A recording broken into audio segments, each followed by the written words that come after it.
Chapter 88. Dr. Fan was very happy when he found out that Yun Sheng had successfully entered the Magic Academy and had even become a public student of the Magic Potion Department. The more time he spent with Yun Sheng, the more he found that this child was like a piece of unpolished jade. That day, the miraculous method of performing the craniotomy, as well as the talent she showed in medicine, made Dr. Fan realize that his many years of desire to combine ancient medicine and magic was likely to be realized by Yun Sheng. Leave your father's matter to me for the time being. You only need to concentrate on cultivating magic in the Magic Academy. Here is a book of my many years of experience in alchemy.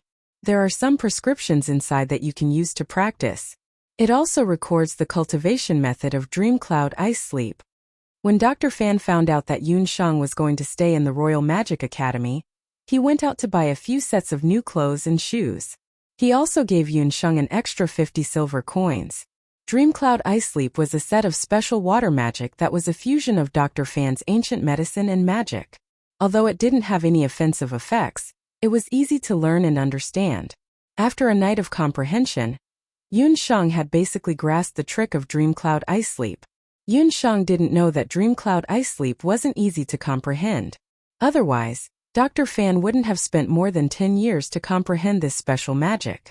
But because Yun Sheng had a 5-elemental magic spirit, her concentration was much higher than normal people's. Her ability to comprehend magic was 10 times or even 10 times stronger than normal people. The biggest benefit of learning Dream Cloud Ice Sleep was that Yun Sheng accidentally discovered that Dream Cloud Ice Sleep could be used on herself. Under the effect of Dream Cloud Ice Sleep, she could enter a state of deep meditation at any time.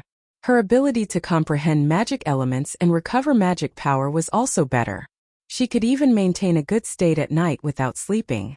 After everything was ready, Yun Sheng prepared to go to the Royal Magic Academy.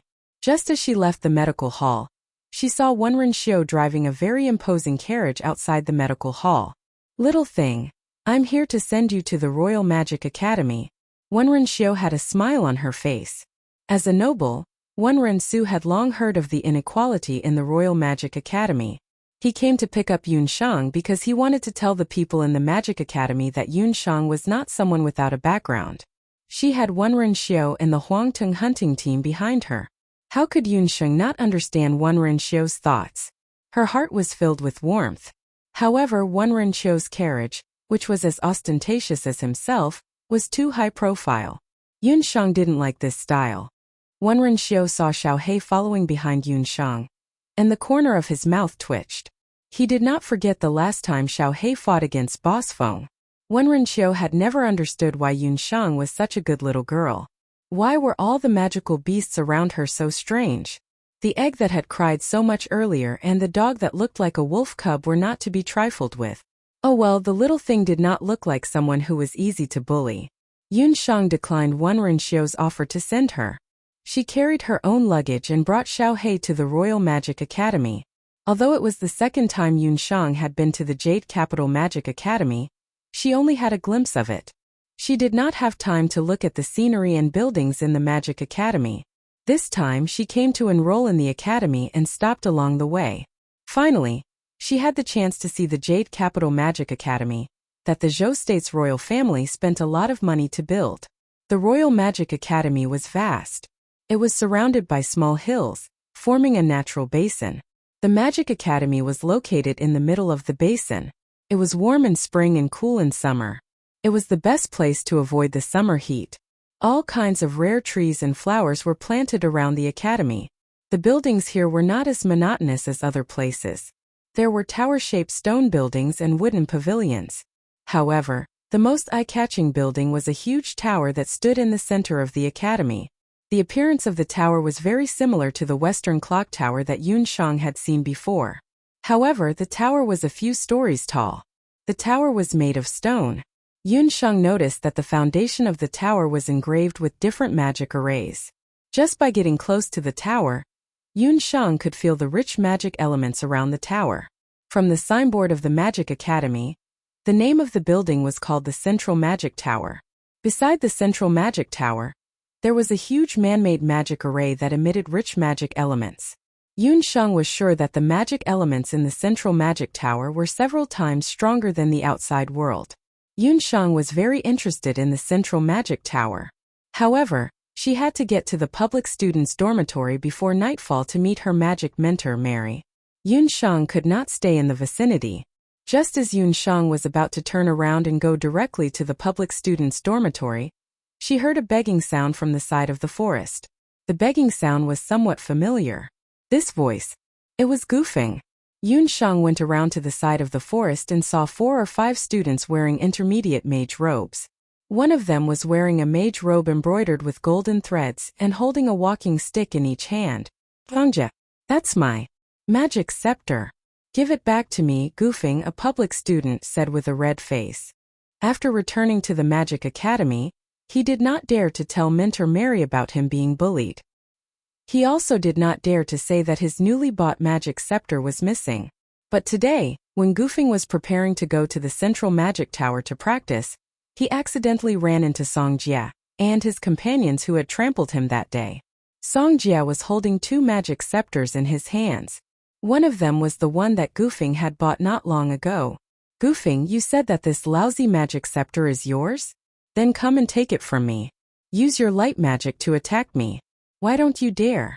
If you don't dare, then kneel down and call me Uncle Song. Then bark like a dog and I'll give it back to you. Songjia and his group laughed loudly. Gufeng had only bought a magic scepter made from the bones of a 10-year-old beast. There was not even a single soul stone on it. Only a poor kid like Gufeng would treat it like a treasure and hide it. What kind of rare light mage was this? A poor kid was a poor kid. He should not have appeared in the Royal Magic Academy. You bully me too much. Gufeng clenched his fat fists together, and a trace of red surged in his eyes. You what? Are you going to go back and complain to Teacher Mary? Or are you going to find Poison Brat to avenge you? Don't forget, your potion department has always been defeated by our combat department. If not for your Teacher Mary being proficient in the art of poison, she would have been kicked out of the Magic Academy long ago. Songjia and his group were young, but their hearts were very bad. They insulted Gufeng and even wanted to break the magic scepter. Suddenly, Gufeng felt a sharp pain in the back of his head.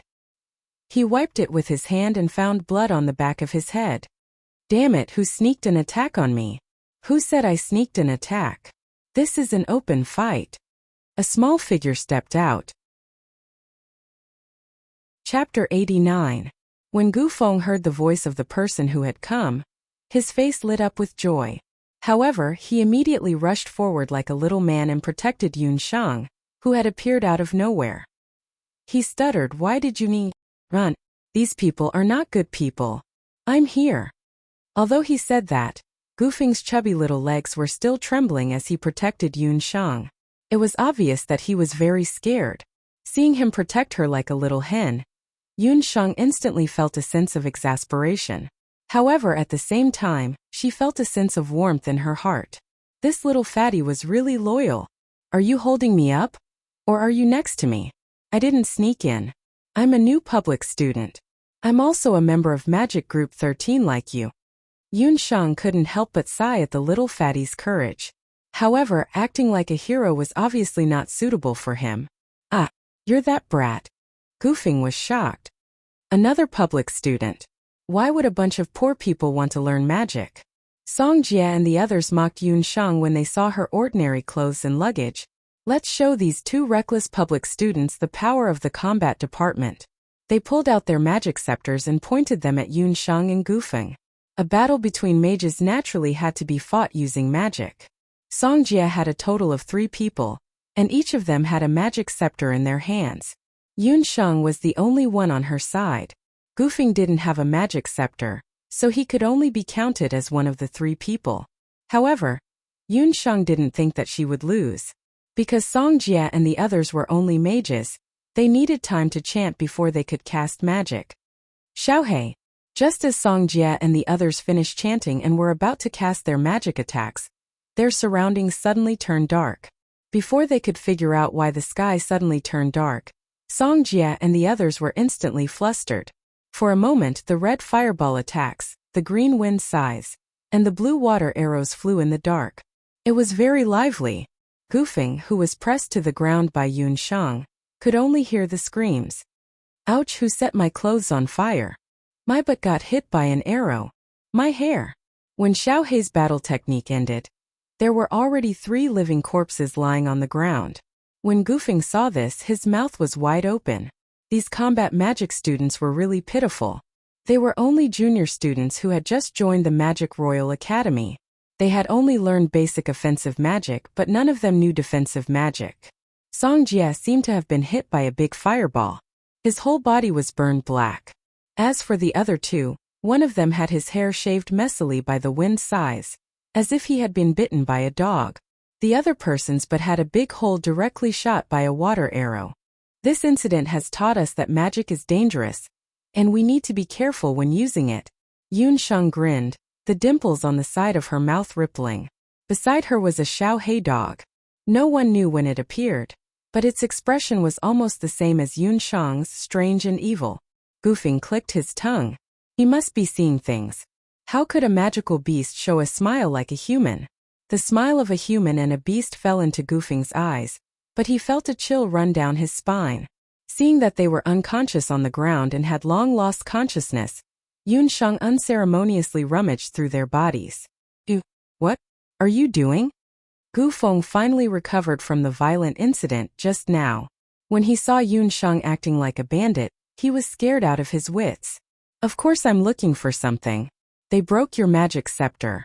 We have to find some compensation. Do you really think that suffering a loss is a blessing? Hey, what's this thing? Yun Shang took out a beautiful card from Song Jie's arms. The card was cold to the touch, as if it was made of water. In the middle of the card, there was a drawing of the central magic tower. That's a junior magic card. There should be 5 water magic performance points on the card. The students can use the performance points to exchange for training time in the magic tower. When he saw the card, Gufing showed a look of envy. Because his personal performance was too poor, even though he had been here for almost 2 months, his Magic Medicine Group 13 had never had the chance to enter the central magic tower to train. Although he did not know what this thing was for, seeing that Song Jie kept it close to him, it must be something good. Yun Shang unceremoniously took the magic card. She then weighed the money bag on Song Jie's body. There were 30 to 40 silver coins and 2 gold coins in it. Looking at this kid's clothes and the magic scepter he used, she knew that this kid's family was not bad. This magic scepter is not bad.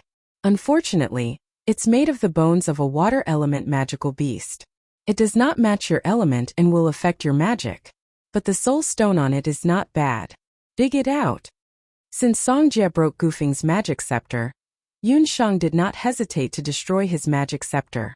Song Jie's 2 followers didn't have as much money on hand. They only found a few dozen silver coins. This is not good. Song Jie's family is a high-ranking official. His sister, Song Xiangru, is a member of the Magic Combat Association. She is very powerful. Gufing was worried.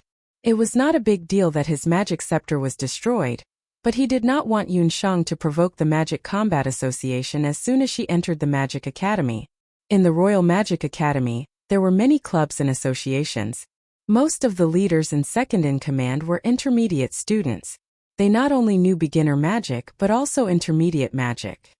Among them, the Magic Combat Association had the most members in power. They also had the most members. Song Jie's sister, Song Xiangru, was one of the main members of the Magic Combat Association. Therefore, as a beginner student, Song Jie could bully others without restraint. Among them, the beginner students of the Magic Potion Department who were not good at combat magic were the ones who were bullied the most. If he has the ability, he can call his sister over. Let his sister beat her sister, let his father beat his father, and after beating one, he will beat the whole family. Don't look so bitter. After all this trouble just now, my time to report to the public student dormitory has been delayed. Hurry up and take me there. Yun Shang urged Gufing. What Yun Shang didn't know was that it was because of her unintentional fight this time that the Magic Potion Department and the Magic Combat Department would be locked in a stalemate and battle for the next 2 years. It wasn't until that incident that the situation eased up a little. Yun Shang was not worried about whether or not Song Jie would take revenge on her.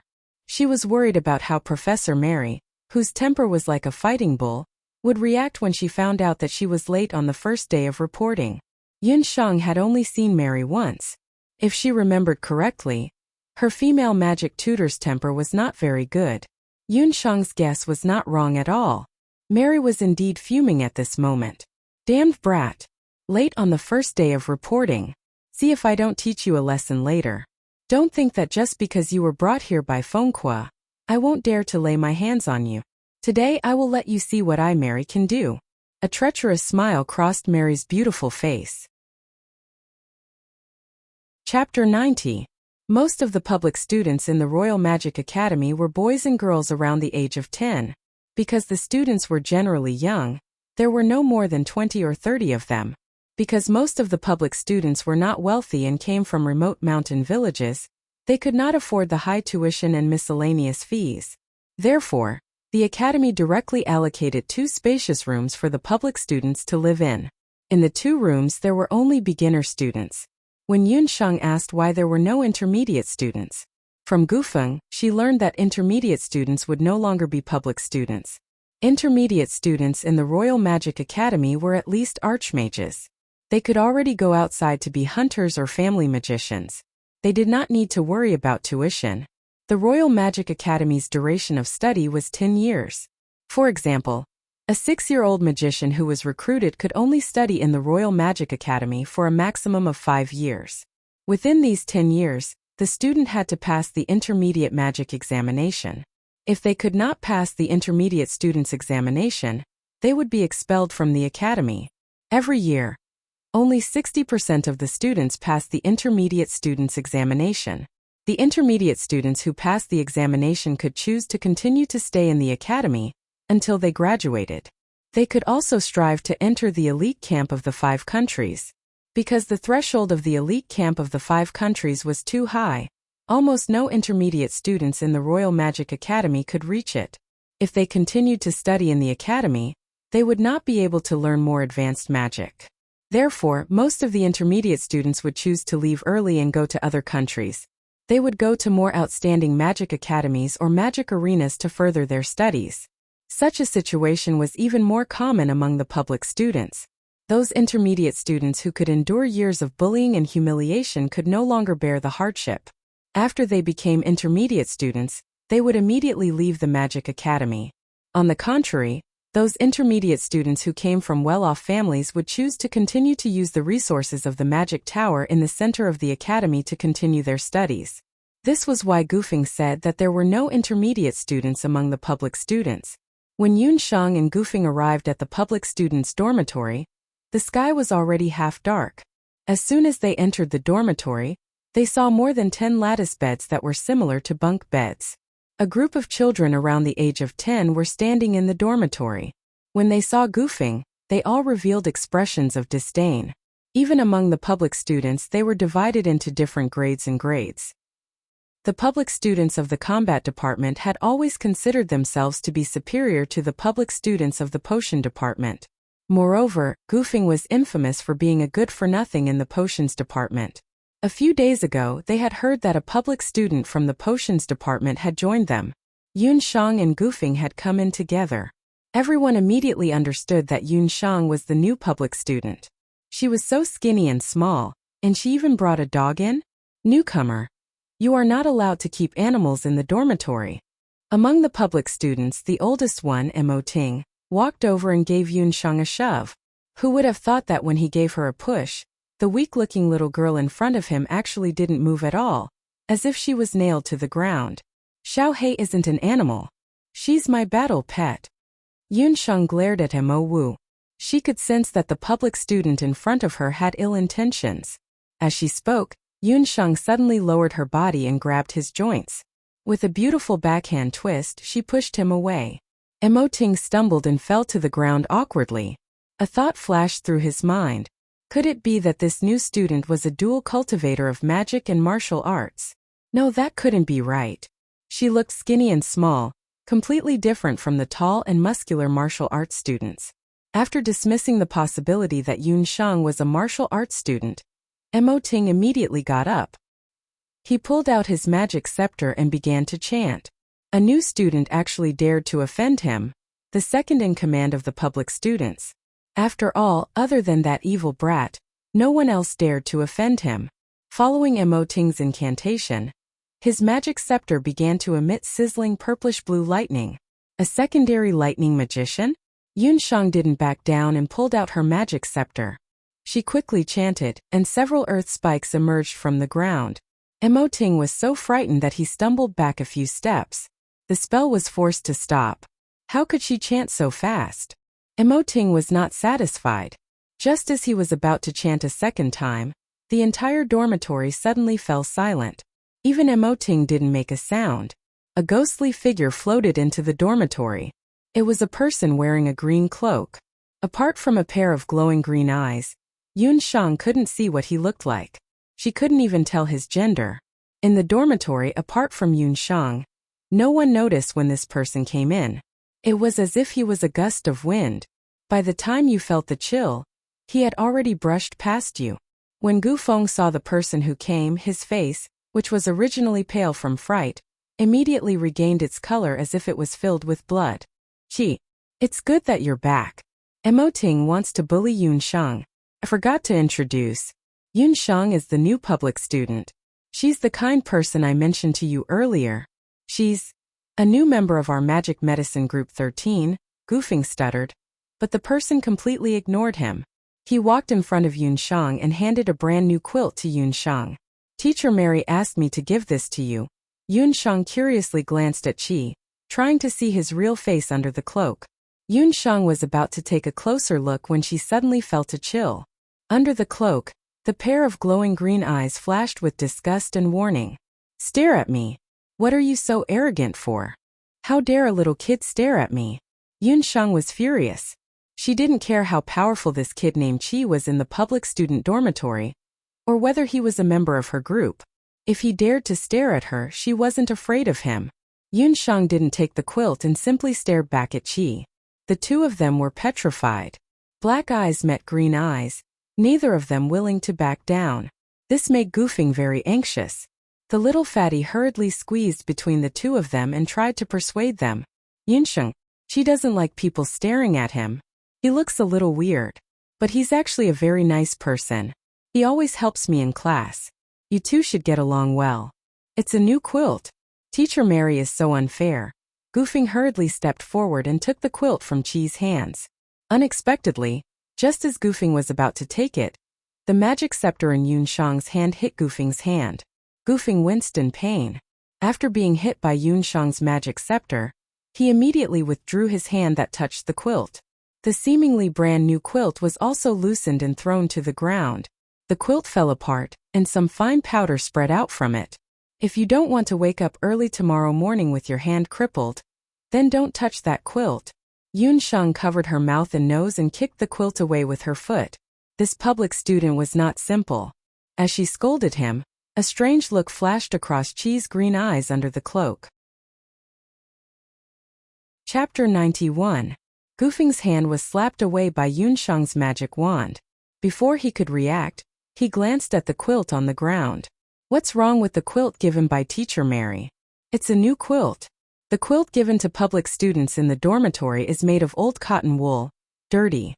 It's rare for Teacher Mary to be so considerate. But soon, Gufeng understood what Yunshang meant. Just now, although Yunshang moved quickly, but Gufeng still accidentally touched the quilt. On his arm there was a change, a strand of pig hair drilled out. Gufeng screamed incessantly, but in a flash on the inner side of his arms where the quilt touched his skin, pig hair drilled out. This quilt has been tampered with. It seems to be some kind of special magic medicine. It smells like some kind of magical beast. Yunshang lifted the quilt with her scepter and carefully sniffed it. Magic medicine is different from ancient medicine. It studies the fusion of magic and medicine. If there was medicine, it would naturally be poisonous. However, there were also some magic apothecaries who would use the blood of magical beasts to refine poison. Unfortunately, Yunshang and Gufeng's magic teacher, Mary, were very interested in the latter. Oh no! It must be Teacher Mary. Recently, developed a beast poison. Gufeng was very anxious. He was already fat. If he grew pig hair, he would really become a pig. If he went out, he would be laughed at. Hearing Gufing's words, Yunsheng already understood what was going on. It seems that her being late on the first day had already angered the hot-tempered teacher Mary. She sent someone to deliver this quilt to teach Yunsheng a lesson. Who knew that Gufing was so unlucky to be poisoned by beast poison? That's not right. You just touched the quilt and you were poisoned. Then how come he's fine? Yunsheng pointed at Abandon, who was standing leisurely at the side. Abandon's physique is very special. He is immune to all poisons. Gufing looked at the thick black pig hair on his hand with worry. With Abandon's appearance, the conflict between the public students was temporarily put aside. Yunsheng carefully studied the beast's blood poison in Gufing's hands and discovered that it was a completely new type of poison. It was completely different from the finished medicine she had come into contact with. According to Gufing, this was a special magic medicine that was refined using magic, and only teacher Mary had the antidote. Yunsheng walked around the dormitory and found that the upper and lower lattice booths were basically full. Only the upper bunk of that enigmatic cloaked public student was empty. I'll sleep here. Do you have any objections? Yunsheng directly threw her luggage onto the upper bunk, not caring about the cold expression on her face. On her first night at the Magic Academy, Yunsheng slept soundly. Early the next morning, Yunsheng followed Gufing to find teacher Mary. That person called Abandon had disappeared early in the morning. If she had not heard the even breathing of the lower bunk when she slept last night, Yunsheng would have thought that he had not been in the dormitory at all last night. It's you. Mary finally saw the legendary brat, the new public student Yunsheng. She quickly recognized that Yunsheng was the girl who had sent Gufing over that day. Teacher Mary. Thank you for the quilt yesterday. Yunsheng smiled innocently, but Gufing spread his hands pitifully. Why are you the one who gets poisoned every time? Teacher Mary did not know whether to laugh or cry. She then took out her magic scepter. Fire spirit, detoxify. Yunsheng noticed that the magic scepter in teacher Mary's hand shone with a gentle flame when she chanted. The flame was different from the strong flames that Yunsheng usually saw. When the flame appeared, a fire spirit appeared in the magic. The spirit flapped its wings and landed on Gufing's arm. In the flame, the detoxification technique had just taken effect when the black hair on Gufing's hand immediately became shorter and thinner. Finally, it fell off and Gufing's hand returned to its white and fat state. That was the purifying fire of the elves. Because the magic scepter had been blessed by the elves, its magic attributes had changed to a certain extent. Mary was also the only master of magic in Zhou State who could detoxify the poison with fire magic instead of light magic. How did you find out that I had tampered with the quilt? After retracting the magic scepter, Mary's anger dissipated. At least from the current reaction, she had finally recruited a normal student. Her appearance was quite pleasant, and she was also a dual-element mage. Putting aside the relationship with Fengqua, this girl looked very smart and had quick reactions. Compared to Gufing and the autistic patient, she was much better. What teacher Mary was curious about was how Yunsheng found out that although her animal transformation medicine was only a semi-finished product, it was colorless and odorless after her own refinement. I smelled it. Maybe it's because I've been studying medicine since I was a child, but I'm very sensitive to all kinds of smells. Although the quilt was new, the smell I smelled was not the smell of cotton. Yunsheng rubbed her nose. For a doctor who often needed to dispense medicine, it was necessary to be able to keenly detect different smells. Oh, you're a doctor? But a doctor came to learn magic potions? Mary looked puzzled. Ancient medicine and magic potions don't conflict. Yunsheng shrugged. Not bad, you're very opinionated. Since that's the case, let's officially get to know each other. I'm Mary, a master of fire and wind magic. I specialize in magic healing. Mary liked Yunsheng's straightforward personality very much. I heard from Qi that kid that your magic talent is very good, and your chanting ability is very fast. Yunsheng glanced at Qi. That green-eyed kid had popped out again.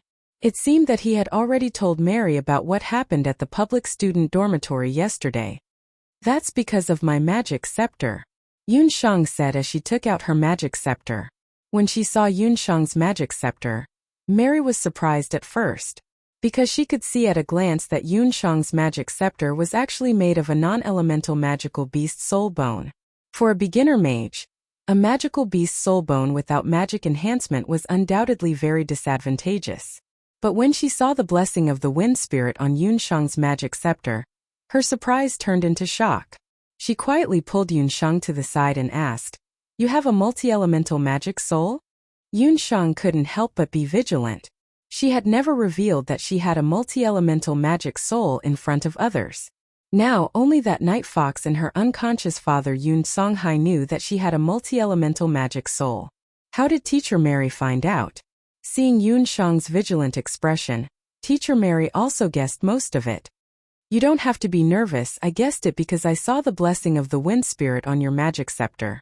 Only people who had received the blessing of the elves knew how picky the elves were. Only mages who were really close to them had the chance to gain their favor.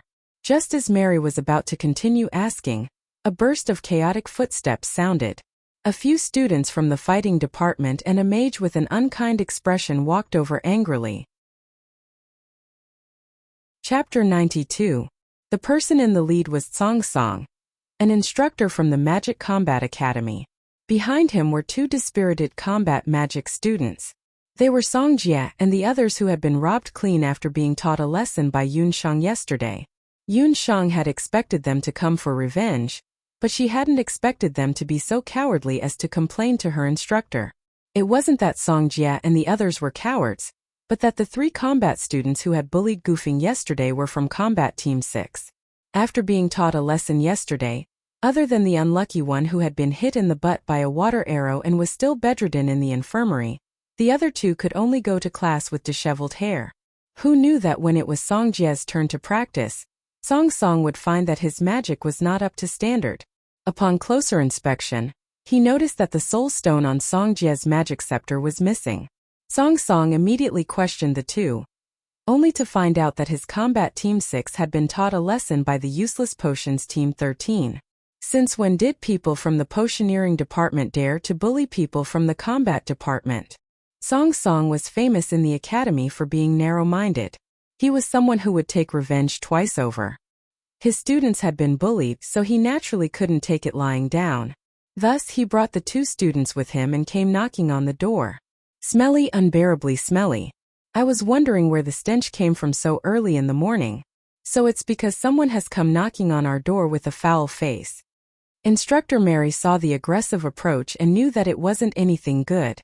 She didn't take Song Song seriously, and with a wave of her hand, her three students stepped aside. She walked up alone to confront Song Song. "Mary, hand over Yun Shang and Goofing. They were the ones who ambushed my students yesterday." Song Song had the face of a horse. Like all magicians, he was thin and weak, and had a sickly complexion due to the lack of sunlight. When he saw Mary's delicate and beautiful face, a lustful light flashed in his eyes. "Attack? Song Song, your students are all idiots. Don't tell me you're as stupid as them. Do you think the potion department students have the ability to ambush the combat department students?" Mary chuckled as she spoke. Her beautiful eyes wandered over Song Jie and the others. Tiske, how could they be so gentle? If it were her, she would definitely burst their chrysanthemums. They would definitely be bedridden for half a month. You don't want to admit it? I knew you wouldn't admit it. Who doesn't know that your potioneering department likes to hide your heads and show your tails? Who knows what kind of despicable poison you used? Otherwise, they wouldn't have been able to mount a successful sneak attack. Not only did they ambush Song Jie, they even dug out the soul stone and a basic magic power card from his magic scepter. If you don't hand it over, I'll report this matter to the academy. For a magician of the combat department without a soul stone, the power of the magic scepter was greatly reduced. Being humiliated was a small matter. What was important was the soul stones and the beginner magic power cards. Song Jie's family background was not bad, and his talent for cultivation was considered average. However, his family had high hopes for him and Song Xiangru, so they had secretly given Song Song many benefits. Song Song had spent a lot of effort to help Song Jie gain the upper hand in a few combat classes and obtain a basic water magic power card. Who knew that before the card could even warm up, it would be snatched away by Yun Shang? When Mary heard this, she began to think. Due to goofing, Group 13's grades had always been at the bottom of the potioneering department.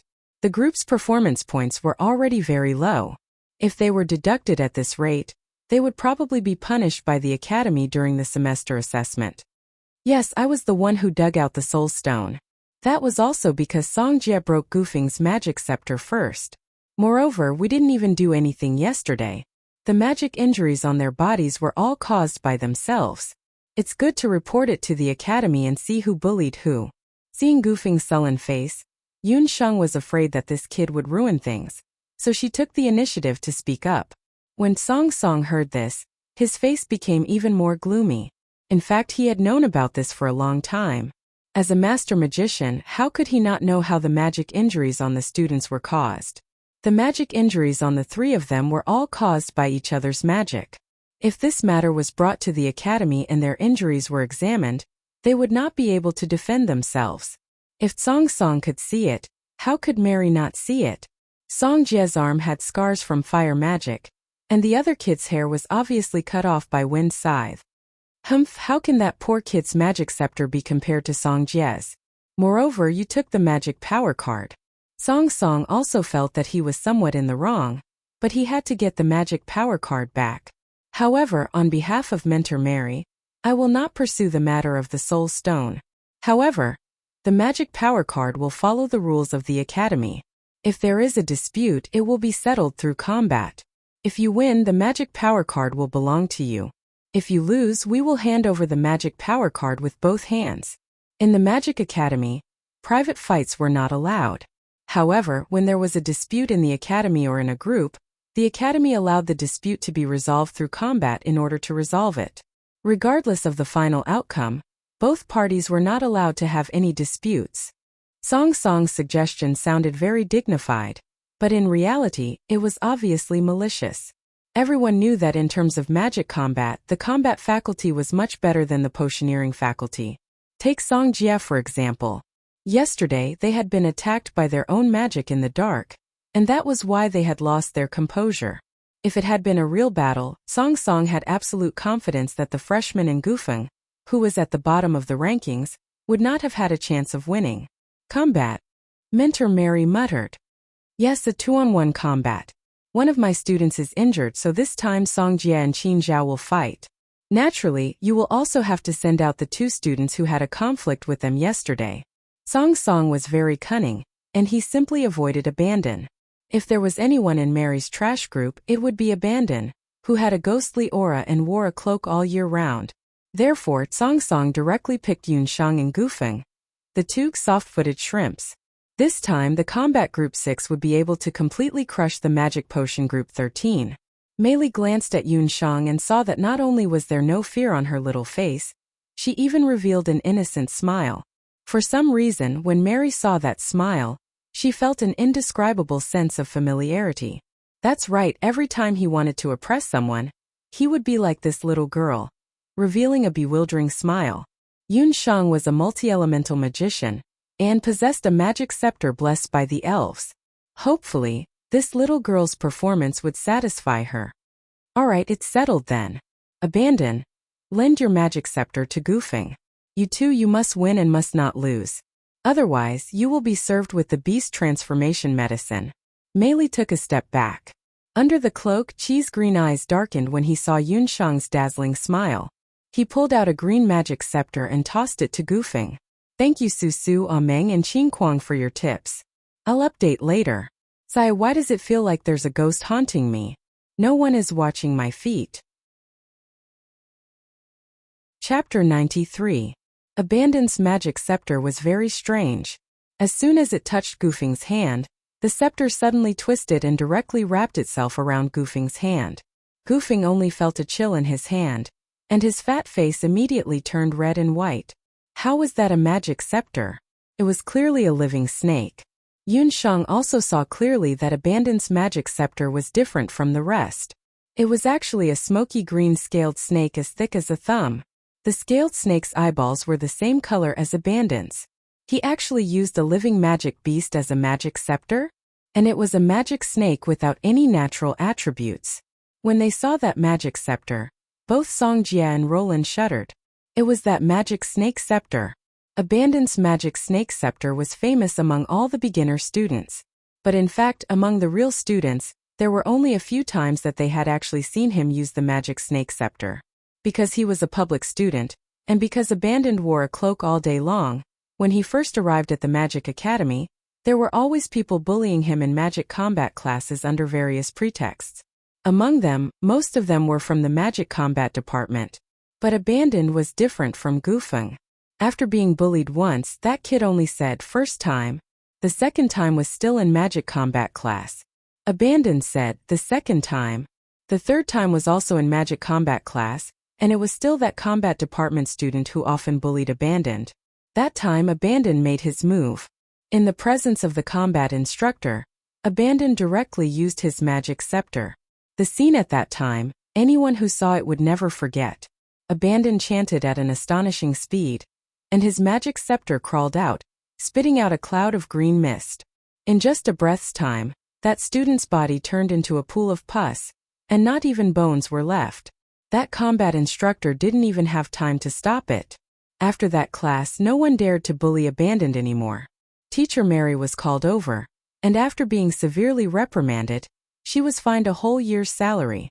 However, Abandon wasn't held responsible. Instead, the school came forward and explained the matter as a teaching accident. In the end, the matter was settled with a compensation of 10,000 purple coins. Because of this, some people secretly discussed that Chi's identity was not simple, but that was only behind his back. No one dared to offend Chi again. This was also the reason why everyone in the public student dormitory had a look of avoidance when they saw Abandon. Miss Melly obviously knew this as well. When it came to combat, she was more worried about Gufeng, which was why she had asked Abandon to lend her the magic snake staff. With the protection of the magic snake staff, Gufeng could protect himself even if he was no match for Songjie and the others. Gufeng knew his own strength, so even though he was afraid of Abandon's magic snake staff, he still held it tightly in his hand. The two mage instructors chose the arena. To a mage, a battle was a contest of magic. Songjie and the others believed that with Song Song around, the other party would not be able to use any despicable tricks. As soon as the two parties stood still, they immediately started chanting. Songjie and the others were only halfway through their chanting when Yunsheng agilely waved her magic scepter, and a fireball exploded toward them. So fast. With the blessing of the wind spirit, Yunsheng's chanting time was much faster than ordinary mages, and the second chanting time was also very fast. She agilely waved her magic scepter, and the fireball flew in a beautiful arc. The fireball was burning fiercely, and it accurately hit Songjie with every hit. Songjie and Qin Zhao were students of the magic combat department after all. The two of them had worked together many times in combat classes, and they had great chemistry. They both knew that with Gufeng's magic snake staff in hand, they would not dare to attack rashly. As long as they caught this freshman called Yunsheng, they could force Gufeng to beg for mercy. However, they didn't expect this freshman's chanting speed to be so fast. As Songjie dodged, he quickly shot out a water arrow. As the water and fire collided, the fireball was immediately extinguished. Qin Zhao saw an opening, and the wind sickle broke through the air like a crescent moon, and the cold wind approached Yunsheng. Even if Yunsheng's second chanting speed was fast, it would be too late for the two of them to attack from both sides. Yunsheng, be careful. Gufeng held the magic snake staff in fear and trepidation. He braced himself and rushed forward, using his body to receive the wind sickle. The magic snake staff in Gufeng's hand suddenly moved. It raised its small snake head and spat out a cloud of green fog. The color of the green fog was very similar to the wind sickle, but the moment the wind sickle entered the green fog, it immediately dispersed. The moment the green fog appeared, Gufeng's eyes flashed with poison, and a water arrow pierced into Gufeng's back.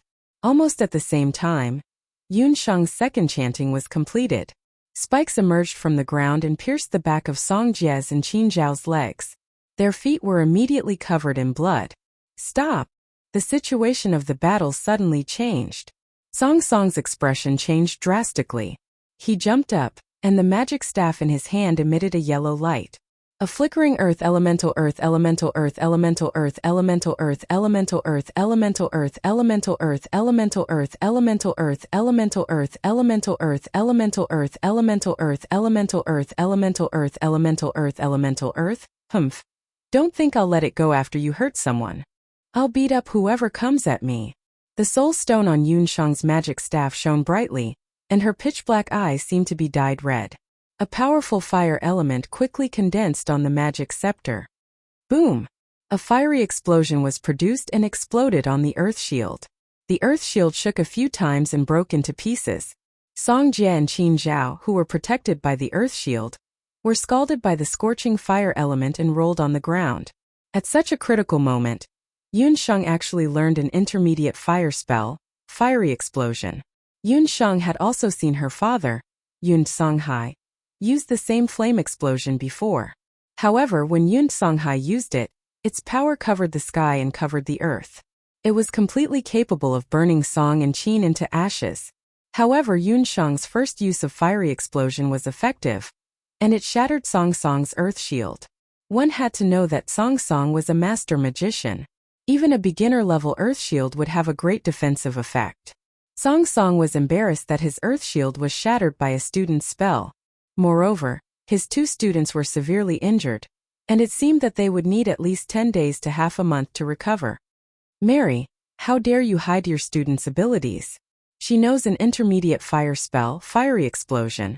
She's not a new student. Song Song was furious, and pushed all the blame on Mary for hiding the truth. Mary was also surprised, but she quickly smiled. It's not up to me to say whether she's a new student or not. It's Yunshang's first day in my group, and I haven't even tested her basic abilities yet. How can I hide anything from her? If you have any questions, you can ask Fengqua. He was the one who brought her in, and he was the one who recommended her. You're saying that she was recommended by Fengqua? Song Song was tongue-tied when he heard Fengqua's name. He hesitated for a moment, then glared fiercely at Yunshang, and left with his 2 students dejectedly. Chapter 94. After successfully using Fengqua's name to scare Song Song away, Mary heaved a sigh of relief. Just as she was about to put on a stern face and reprimand Yunshang for hiding her strength, Yunshang felt dizzy and could no longer stand. Abandon, you take goofing to the infirmary for treatment. I'll take this little girl back to rest first. She used too much magic and should be exhausted. Mary thought about it afterwards. In the battle just now, this unknown freshman had actually used 3 attacks at once. A magic fireball, several earth spikes, and finally a stunning flame explosion. Her incantation, under the effect of the wind spirit, was coherent. This kind of desperate fighting style was completely the style of a magic student of the combat department. It seemed that in the next battle, their potioneering department would have a chance to turn things around. Mary rejoiced as she took Yunshang to the magic laboratory to rest. After letting Yunshang drink a bottle of meditation water, Yunshang felt the magic elements in her body slowly recover. Little girl, tell me honestly, how many magic souls do you have? I can conclude that you have at least a 3-elemental magic spirit. Mary's face sank. When she saw Yunshang's magic scepter had the blessing of the wind spirit, she already suspected that Yunshang might not be as simple as a dual-elemental magician. When she saw the last flame explosion, she was even more certain of this point. Just now, she had already checked Yunshang's magic power. She was indeed a magic warrior. For a magic warrior to be able to use mid-level magic, that could only mean that she had a powerful magic soul to rely on. The stronger the magic soul, the more likely it was to learn magic beyond one's level. Yunshang still didn't answer. She hadn't known Mary for long and wasn't sure if Mary was worthy of her trust.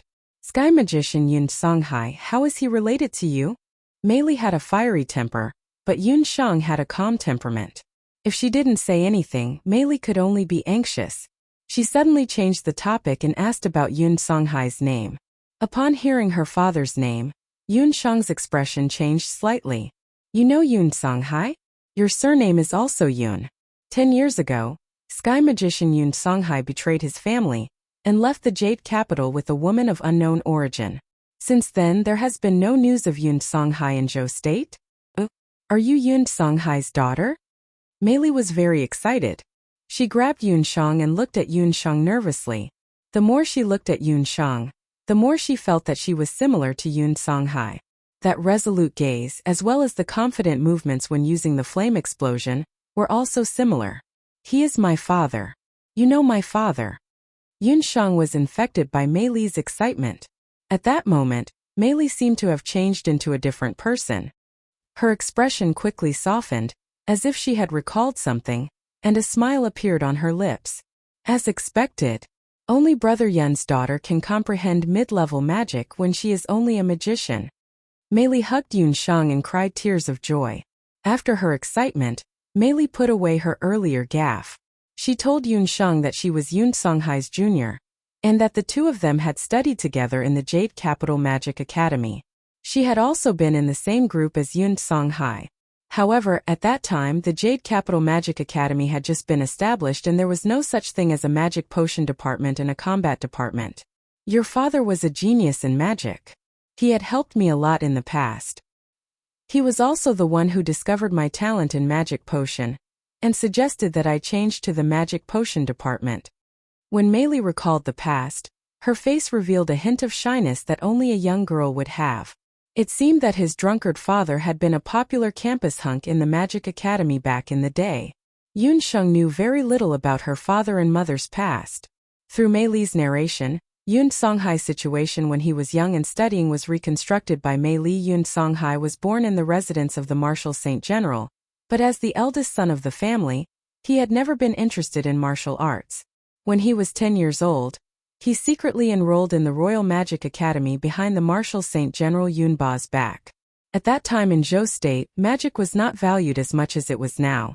The news of Yun Songhai abandoning martial arts to study magic was still widely spread among the circle of nobles in the Jade Capital for a period of time. After hearing the news, Yun Ba was so angry that he carried a long sword and went to the Royal Magic Academy, saying that he wanted to kill this unfilial son. In the end, the Dean of the Magic Academy personally came forward and tested Yun Songhai's outstanding talent in magic in front of everyone. Only then was Yun Ba appeased. However, ever since then, the relationship between the father and son of the Yun family was not very good.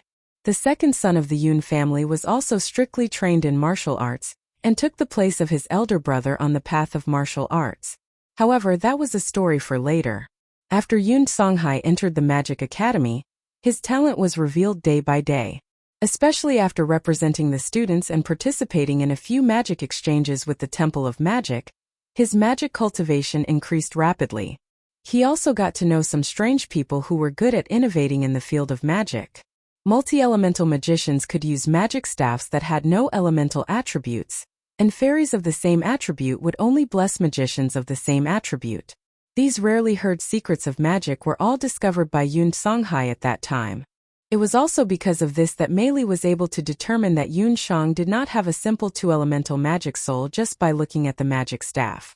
Mentor Mei Li, then what about my mother? Is she also from the Magic Academy? Compared to Yun Songhai, Yun Shang had even fewer memories of her mother, Hu Jiusheng. All she had was the memory left behind in the beast language ring. Regarding your mother, I only know that she is very mysterious. There is also no information about which family she comes from. Your father only got to know her after he left the Royal Magic Academy. She is very likely a descendant of some ancient family. Mei Li sighed with emotion as she scrutinized Yun Shang's face. Yun Songhai's face was handsome with strong lines. Yun Shang's nose and eyebrows were very similar to Yun Songhai's but softer. However, her eyes, small and exquisite facial features, as well as the way she smiled, were undoubtedly inherited from her mysterious mother. Yun Shang might not be the type of girl who was breathtaking, but she was undoubtedly the type of girl who was more stunning the more you looked at her. Moreover, she was still young. When she grew up in the future, she would definitely be a peerless girl who would not be inferior to her mother. Yun Songhai stayed in the Jade Capital Magic Academy until he became an archmage. At that time there were no teachers in the academy who could teach him more advanced magic.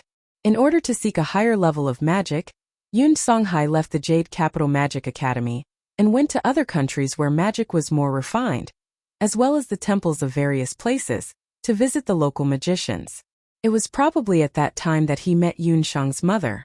When Mei Li received news of Yun Songhai again, 10 years had already passed. That handsome and open-minded young magician had already become a sky magician who shot up like a rocket in the world of magicians. A sky magician who was not even 30 years old was extremely rare, whether in Zhou State or the entire continent. Just when everyone thought that Yun Songhai would continue on this path of genius, there was news that he cultivated dark magic and became a black magician. What? You're saying that my father is called a black magician? When Yun Sheng heard this, she could no longer hold back and exclaimed. Chapter 95. Dark magic was an existence that all magicians on the mainland abhorred. Anyone who had anything to do with dark magic, no matter how talented they were, would still fall. At that time, some people said that Yun Songhai cultivated dark magic because he coveted higher magical powers. However, there were also people who said that Yun Songhai knew a female magician who cultivated dark magic. That magician was Yun Sheng's mother, Hu Jiusheng. I met your mother once. Mei Li's eyes twinkled. In the winter before Yun Songhai was officially recognized as a dark magician, he brought Hu Jiusheng back to the general's residence in Jade Capital to attend Yun Ba's 60th birthday. At that birthday banquet, Mei Li saw Hu Jiusheng. Even Mei Li, who was also a woman, was captivated by Hu Jiusheng's beauty at that moment. Hu Jiusheng had a rosy cheeks and a pair of pitch-black eyes that shone like the brightest stars in the dark night. Just by standing there, she stole everyone's breath and sight. However, Hu Jiusheng's gaze never stopped on anyone.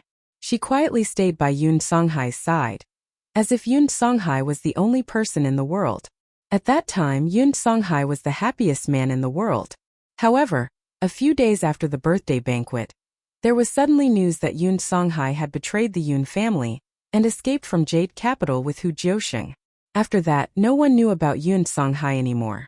Speaking of which, when your mother came to attend old General Yun's birthday banquet, she might have already had you. Mei Li had been in love with Yun Songhai for many years. She boasted that she was beautiful and had some achievements in magic potions. She thought that after meeting Yun Songhai again, she would be able to muster the courage to confess to Yun Songhai. Who knew that when she saw Hu Jiusheng at the birthday banquet, she knew that she would never have the chance again. That was all Mei Li knew. Only Yun Sheng knew that after that, Yun Songhai and Hu Jiusheng went into exile. Even when Hu Jiusheng was about to give birth, there were still people chasing after her parents.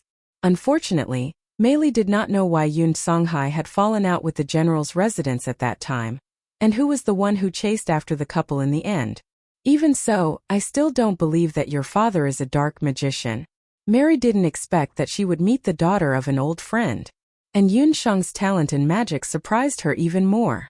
If father knew that there were still people who believed in him, he would definitely be very gratified. Yun Sheng now thought about it. On the day she transmigrated and reincarnated, her father might have used the legendary black magic. The strength of the enemy behind the scenes was really too strong. Yun Songhai had no choice but to use the heaven-defying dark magician to kill the enemy. When Yun Sheng told Mei Li about her father's current situation, Mei Li's expression changed immediately. She immediately urged Yun Sheng to bring her to the medical hall to check on Yun Songhai's condition. Mei Li was an expert in the field of magic medicine. She might have a way to treat the poison in Yun Songhai's body. But after checking on Yun Songhai's condition, Mei Li couldn't help but shake her head. This is not a poison caused by magic. It's also not a poison that can be treated with ancient medical techniques. Yun Sheng was a little disappointed. Dr. Fan had said earlier that ordinary people had no way to treat Yun Songhai's poison. Only the top few old monsters in the Dharma Temple and the Medicine Emperor Pavilion could possibly know what kind of poison was in Yun Songhai's body. Seeing the big brother Yun in his prime become like this, Mei Li's eyes were slightly bitter. She stood beside Yun Songhai's body and said in a low voice, "Big brother Yun, don't worry. I will definitely teach Yun Sheng everything I know." After returning to the academy with Mei Li, Yun Sheng went to visit the injured Gufeng. Fortunately, Song Jie's beginner water magic was very ordinary. Gufeng had also grown a body of fat. After treatment in the medical hall, there were basically no major problems. Gufeng, in order to save your team members, you sacrificed yourself. This spirit is commendable. But as a sorcerer, Using your body as a shield to protect your team members is the most foolish thing you can do. How many times have I said you are a sorcerer? A sorcerer. Where did all the magic you learned in the accelerated beginner level go? Mei Li's face was full of resentment. Gufing could only lower his head and let Mei Li's saliva fly around the top of his head. With the addition of Yun Sheng, Mei Li's 13 magical potions team was finally full. The combination of 2 males and 1 female could form a stable team.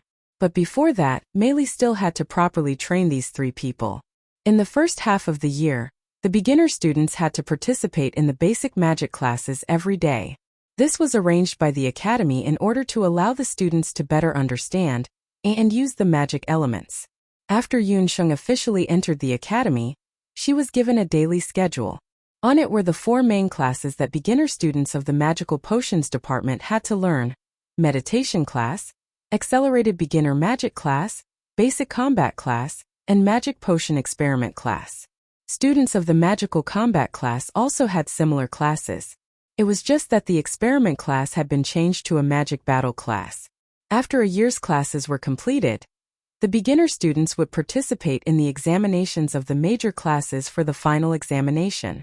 As Yun Sheng entered the academy later than the other beginner students, most of the basic classes were already a third of the way through when she joined.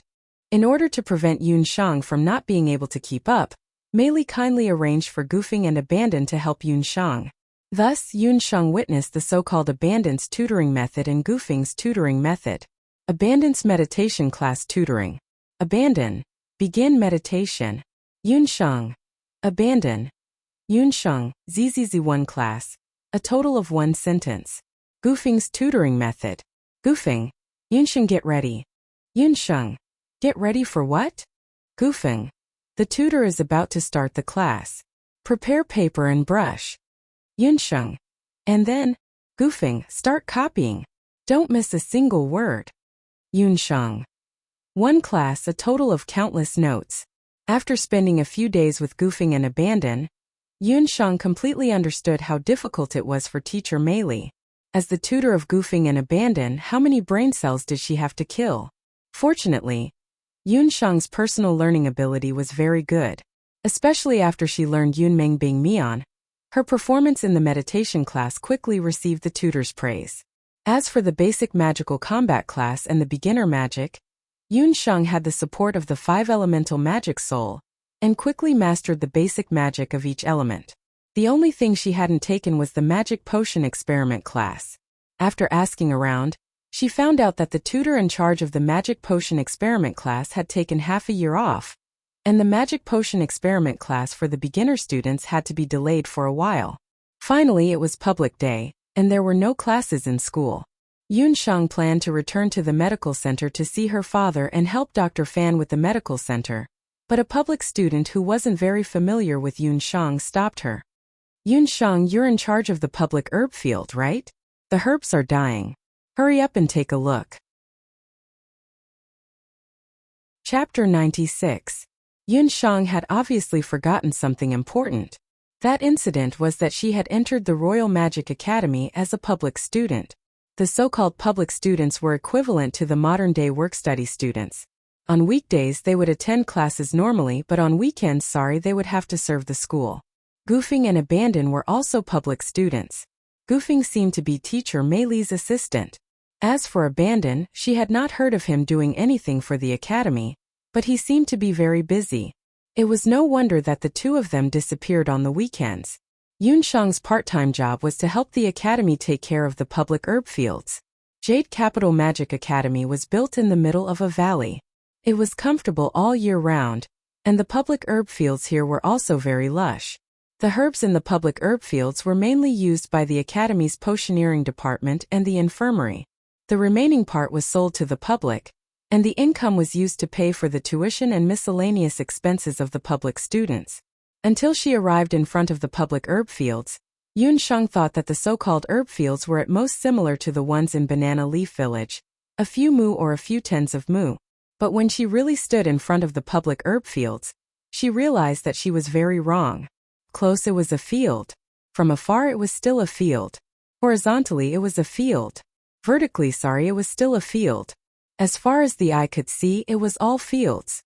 The herb fields of Jade Capital Magic Academy could be called vast. Yunsheng roughly estimated that the herb fields were at least 500 to 600 mu.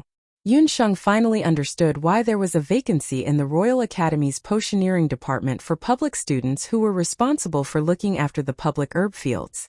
In fact, before Yunsheng came, this position had been empty for 5 years. During this time, the public students in the dormitory took turns to look after the fields. Now that there was finally a sucker, no one in the dormitory was willing to come.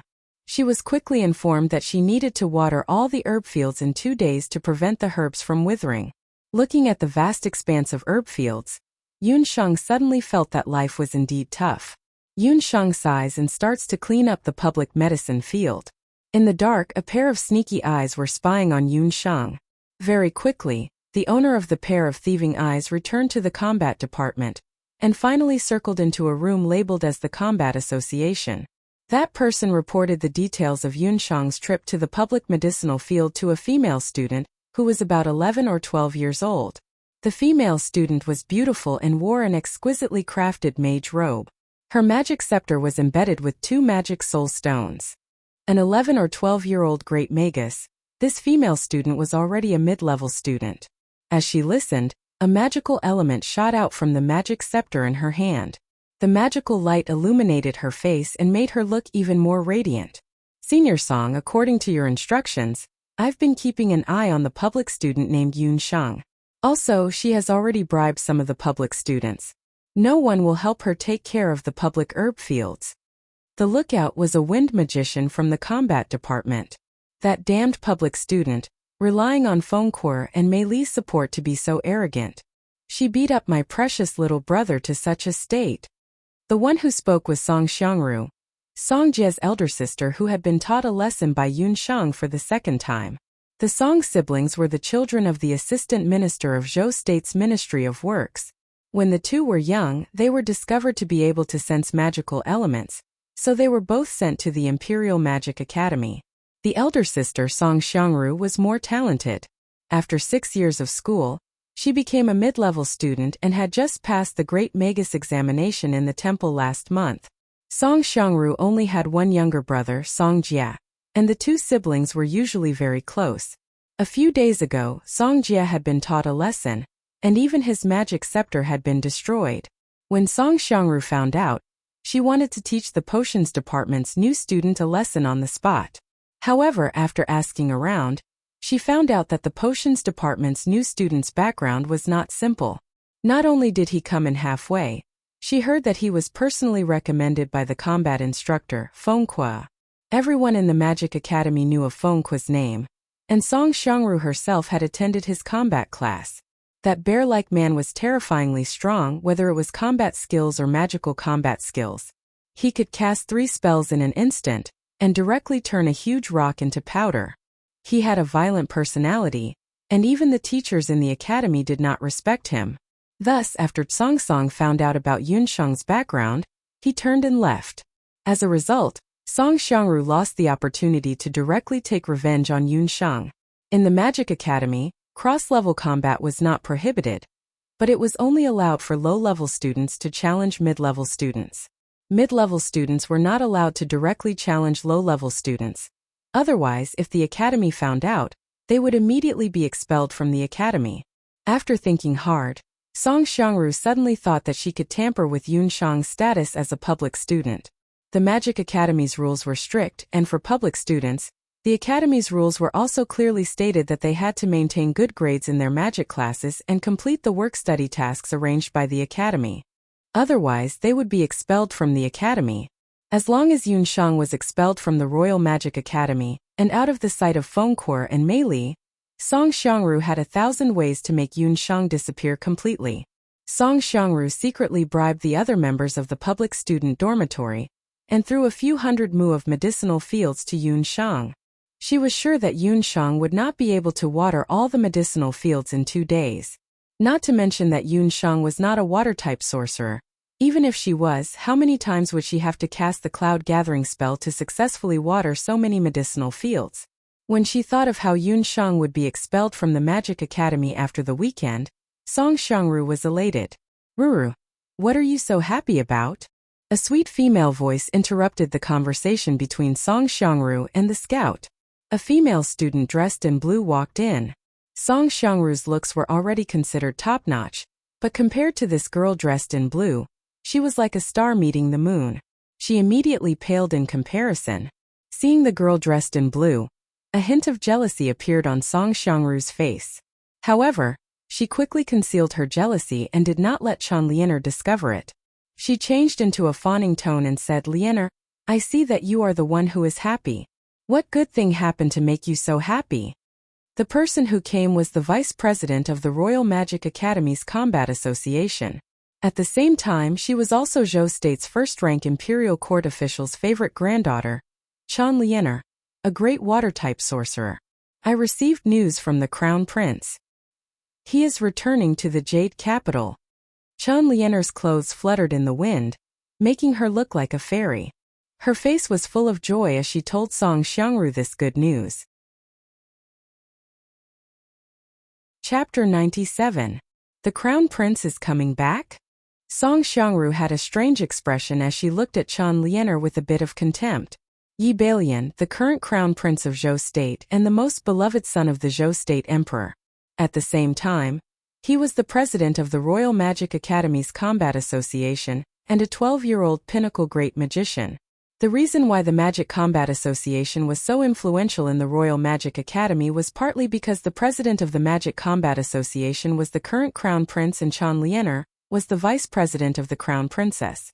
The Emperor of Zhou State was in his prime and had many imperial concubines. He also had many princes and princesses. Among them, the Crown Prince Yi Balian was the most favored. His mother was the daughter of the current imperial cabinet minister. His mother's family had a strong background and was deeply favored by the Emperor of Zhou State. However, those who knew the secrets of the palace knew that Yi Balian wasn't the Crown Prince at birth. Yi Balian was the second prince, but the real Crown Prince was the first prince, Yi Baiming, who had been dethroned many years ago. After the tragedy in the palace, the original Crown Prince Yi Baiming was deposed and imprisoned by the Emperor of Zhou State. The second Prince Yi Balian was crowned Crown Prince by a group of civil officials. It was also at that time that Chan Lianer, who was originally chosen as the Crown Princess, abandoned her childhood playmate Yi Baiming without hesitation. Under the matchmaking of Grand Secretary Chan, she and Yi Baiming quickly became the golden couple that everyone envied. It was said that after the former Crown Prince Yi Baiming was deposed, he was imprisoned in the cold palace in the name of recuperating.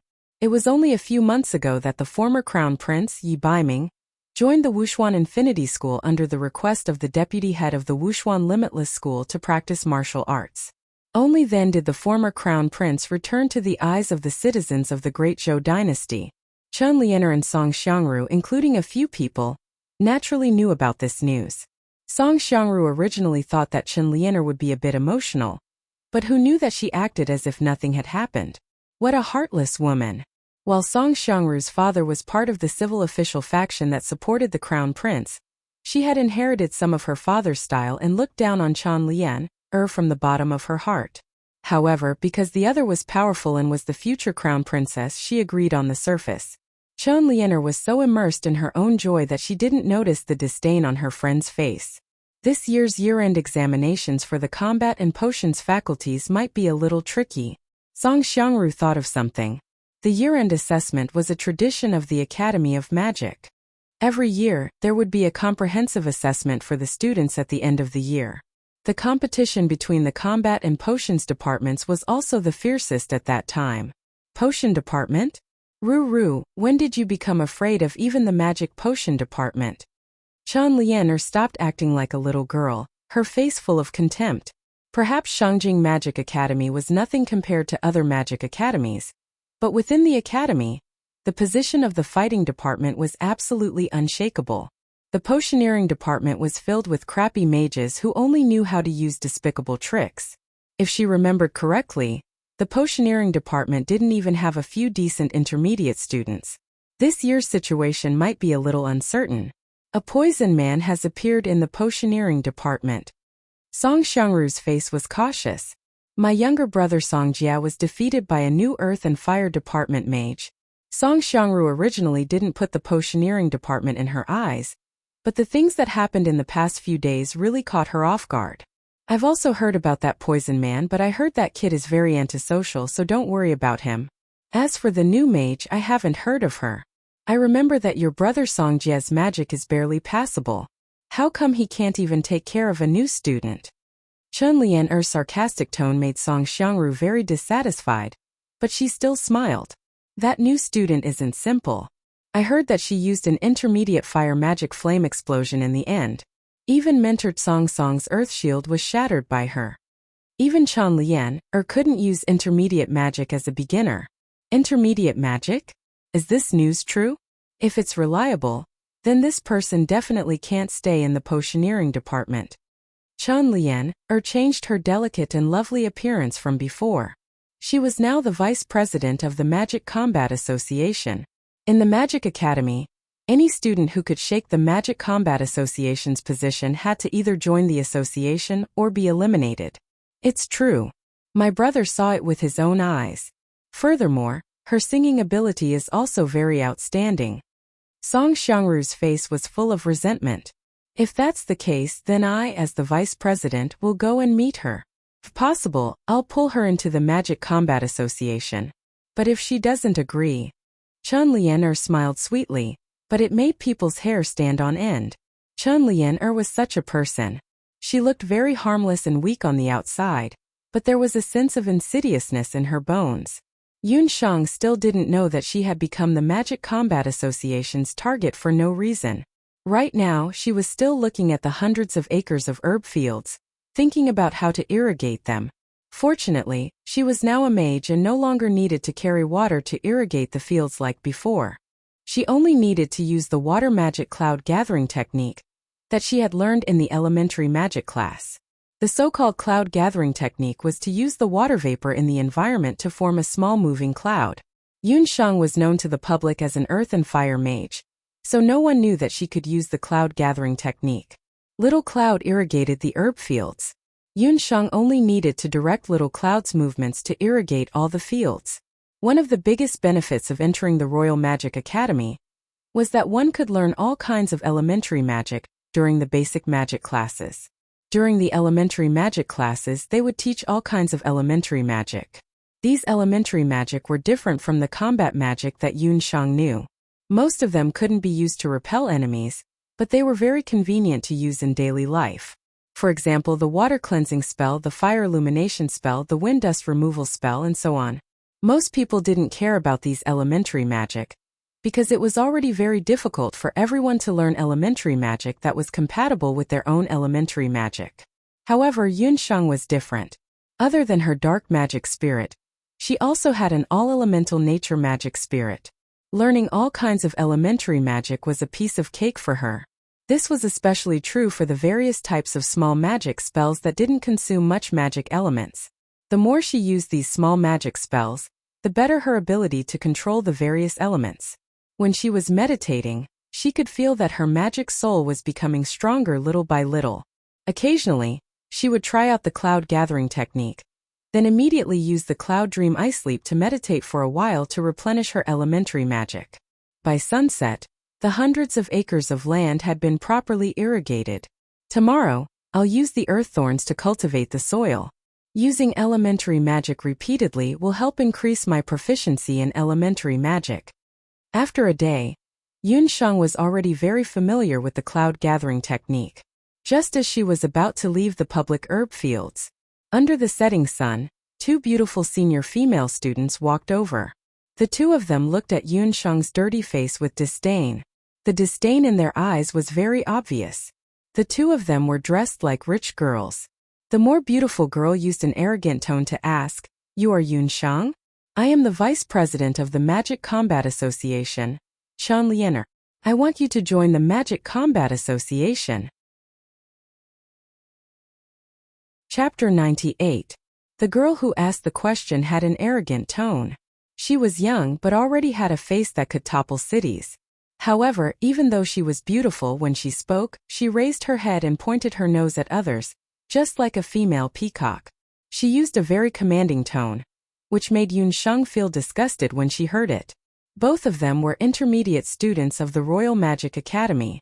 Yun Sheng had only been in school for a week, so how could she have offended an intermediate student?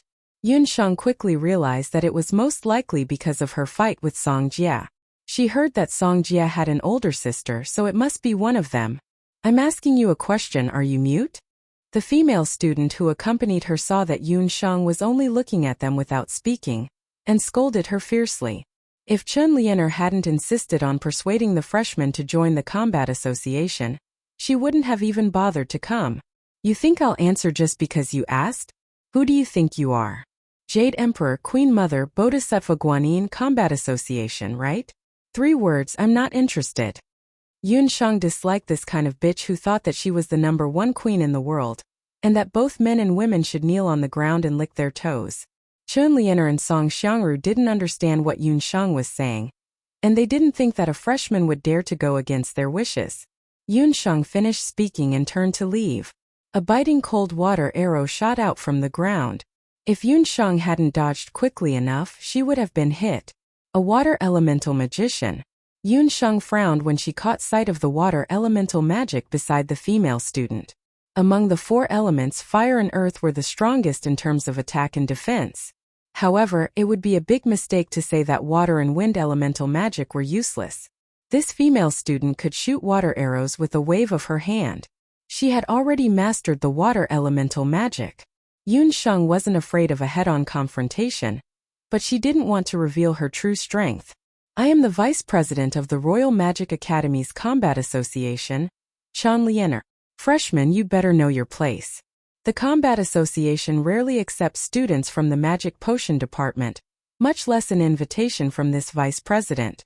Chun Lianer was a queen-level figure in the academy that everyone sought after. Her tone already carried a warning. Unfortunately, Yun Sheng was really an ignorant and tactful person. Her previous impression of the combat department was too bad. I've already made it very clear that I'm not interested in the Combat Association, Yun Sheng said. With a light leap, she landed in a medicinal field. You're courting death. Chun Lianer was infuriated. She had already gathered water element in her palm. Vice President Chun, it's best if you consider this carefully. The grass under my feet is a rare grade 100 frost grass. If you want to teach me a lesson, these grasses will also suffer. At that time, if the academy blames you, you won't be able to gain anything. Yun Sheng glanced at the grasses beside her and warned. She wouldn't do something as stupid as hitting a rock with an egg. Chun Lianer was very cunning. She had always been a good student in front of the academy's teachers. She definitely wouldn't ruin her good reputation for a Magic Potion Department freshman. Her expression changed very quickly. Her anger was immediately replaced by a charming smile. I was only joking with you. Why would I bully a freshman?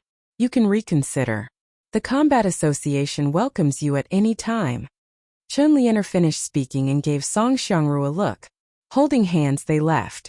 They hadn't gone far when Chun Lianer's face darkened. You ungrateful brat. You dare to disobey me? I'll make sure you lose your footing in the Magic Academy. Lian, I've said it before. That freshman isn't worth roping in. But don't worry, we can't directly teach her a lesson in the academy. I've already found someone to leave the public medicinal field to her alone. She can't take care of so many fields by herself. She won't be able to last long, Song Xiangru said contentedly. You're sure she won't be able to last long? Chun Lianer's acuity was far beyond Song Xiangru's. She had already noticed that the medicinal field was wet, and the mud had stained the boots she had just bought. To be able to water such a large medicinal field in such a short period of time, even she would not be able to do it. Song Xiangru then noticed that the public medicinal field had already been watered. How can it be? Just by this brat? Someone must be helping her. The news from the Academic Affairs Office clearly said that the freshman was only an earth and fire mage. It's impossible for her to be proficient in water magic. Song Xiangru looked around and found that the medicinal field had already been watered. Maybe her teacher helped her. But Teacher Mary doesn't seem to be proficient in water magic either. Chun Lianer gazed at the freshly watered medicinal field that was emitting an earthy fragrance. Since we're going to do it, we'll do it to the extreme. Make sure she has no way to turn the tables. Chan Lien'er's beautiful face revealed a trace of ferocity. After Chan Lien'er and the others left, Yun Shang stayed in the medicinal field for a while. It was only when dusk had deepened that Gufeng came to find her. Wow, Yun Shang, you're taking care of such a large public medicinal field by yourself? Why, are you worried that you can't take care of so many medicinal fields by yourself? I can help you. When Gufeng arrived, Yun Shang was standing in the medicinal field. Her brows were tightly knitted, and she had a thoughtful expression on her face. Chen Lien'er came by just now, Yun Shang said. Chen Lien'er, you're talking about the vice president of the Combat Association? Oh no, it must be because of Song Jia. His sister Song Xiangru is one of the main members of the Combat Association. Did they do anything to you? Gufeng was shocked when he heard this. The Combat Association had a great influence in the Magic Academy. Now that she was targeted, Yun Shang's future days would be difficult.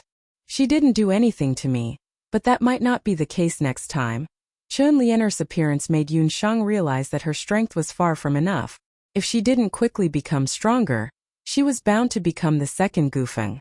Should we tell Teacher Mary? Gufeng was fearful. No need, the other party isn't stupid. They definitely won't do anything to us in public. Yun Shang believed that Chan Lien'er could become the vice president of the Combat Association not just because of her beauty. Gufeng, you entered the academy early. Do you know how to improve your magic in a short period of time? The faster the better. In order to compete with Chan Lien'er, Yun Shang had to ensure that she was proficient in at least one type of intermediate magic. From the looks of it, she was most confident in fire magic. I know that. You can enter the Central Magic Tower. I heard from others. Practicing in the Central Magic Tower. The speed of practicing magic will be at least several times faster. Even several dozen times faster. Intermediate students like Chan Lien'er, they usually practice in the Central Magic Tower, Gufeng said with an envious expression. Chapter 99. Hearing Gufeng's words, Yun Shang immediately recalled the tower she had seen on the first day she had entered the academy. In the central square of the Magic Academy. That was the Central Magic Tower. Seeing that Yun Shang was interested in the Magic Tower, Gufeng excitedly began to explain. As he spoke, he brought Yun Shang to the Academy's plaza. Through Gufeng's explanation, Yun Shang found out that the Central Magic Tower was not built for the Royal Magic Academy. The Central Magic Tower, more accurately, was an ancient magical ruin. On the boundless continent there were many large countries, and most of their territories had already been divided. But there were still some places that the country's army could not conquer, and those places were called ancient ruins. There were many types of ancient ruins and there were many types of ruins. Sometimes it was a vast plain, sometimes it was a dense forest, but it could also be an ancient building. Most of the ancient ruins had restrictions on the outside that were difficult for ordinary people to cross. Only the strongest warriors, magicians, or summoners could break through the restrictions and enter the ancient ruins. But as long as one entered the ancient ruins and successfully came out, they would reap extraordinary rewards. They might have obtained powerful battle techniques passed down from ancient times, or they might have comprehended ancient magic that had been lost for a long time, or they might even have gained the favor of ancient mythical beasts. So even though the ancient ruins were extremely dangerous, there were still countless adventurers who dared to take the risk. But the ancient ruins were not so easy to discover. There were only a few maps of the ancient ruins on the continent, and they were all in the hands of large countries, aristocratic families, and even mysterious organizations. Ordinary people would not be able to touch them, but for the students of the Royal Magic Academy, they did not need to enter the ancient ruins to enjoy the benefits of the ancient ruins. The reason was the Central Magic Tower. Speaking of the Central Magic Tower, there was a legendary figure. That was the founder of the Academy, and the only saint-level Guardian King in Zhou State, Guardian King Lan Yin. This mana tower was brought back by Shakyamuni Lannan when he entered an ancient ruin. Zhou State's magic was not flourishing, and in the many years since the founding of the country, there had only been one Guardian King. To every student of the Magic Academy, Guardian King Lan Yin was a godlike existence. Bring back a pagoda? What kind of concept was this? Even with a storage ring like the beast language ring, it was impossible to achieve this. As if he already knew that Yun Shang would not believe him, Gufing continued. It turned out that every law emperor on the continent would comprehend a special type of supreme magic. The supreme magic that Shakyamuni Lanin comprehended was a type of space-time magic that could fold space. Back then, the Guardian King had used this kind of supreme magic to bring the central magic tower back. After Lanin's death, he gifted this tower to the Royal Magic Academy. After several generations of maintenance, the central magic tower became a landmark of the Royal Magic Academy. How could there be such a miraculous spell? Yun Shang was exposed to a more comprehensive system of magic during the elementary magic course. The magic she knew was not limited to the elementary, junior high, and high school magic. Above high-level magic, there were sacred-level magic, supreme magic, and miraculous magic. It was said that after practicing miraculous magic, one could even reverse the flow of time. However, these were too far away for Yun Shang and Gufing now. They were just sorcerers who had not even mastered elementary magic. It's a pity. I never had the chance to enter the central magic tower. I don't know what the magic tower looks like. Everything I know is just what I heard from others, Gufing stuttered as he scratched his head. For most public students, entering the central magic tower to practice was an extravagant hope. To enter the magic tower, one needed a magic card. To obtain a magic card, one had to rely on one's performance in class and the results of various faculties' combat to exchange for the corresponding magic card. In the royal school, there were 3 types of magic cards.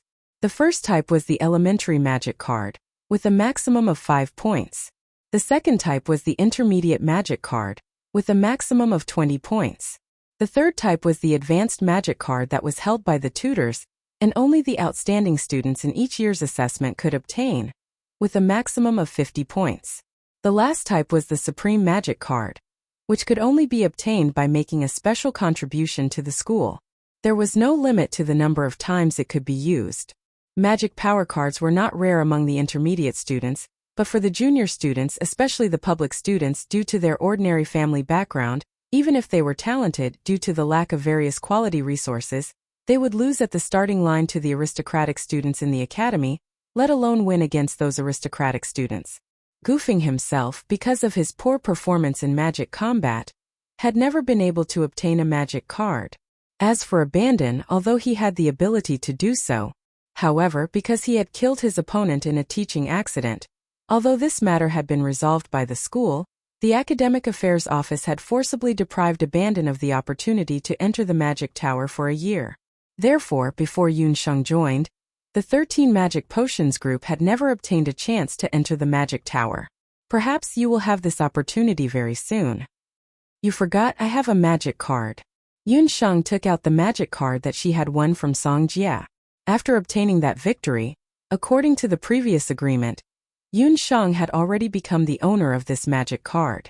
Yun Shang had obtained a full elementary magic card from Song Jia. It was the magic card that Song Jia had exchanged with his achievements for the past 2 months. There should be 5 magic points in it. With the mana card, Yun Shang could train in the mana tower. With the mana card, Yun Shang would be able to train in the mana tower.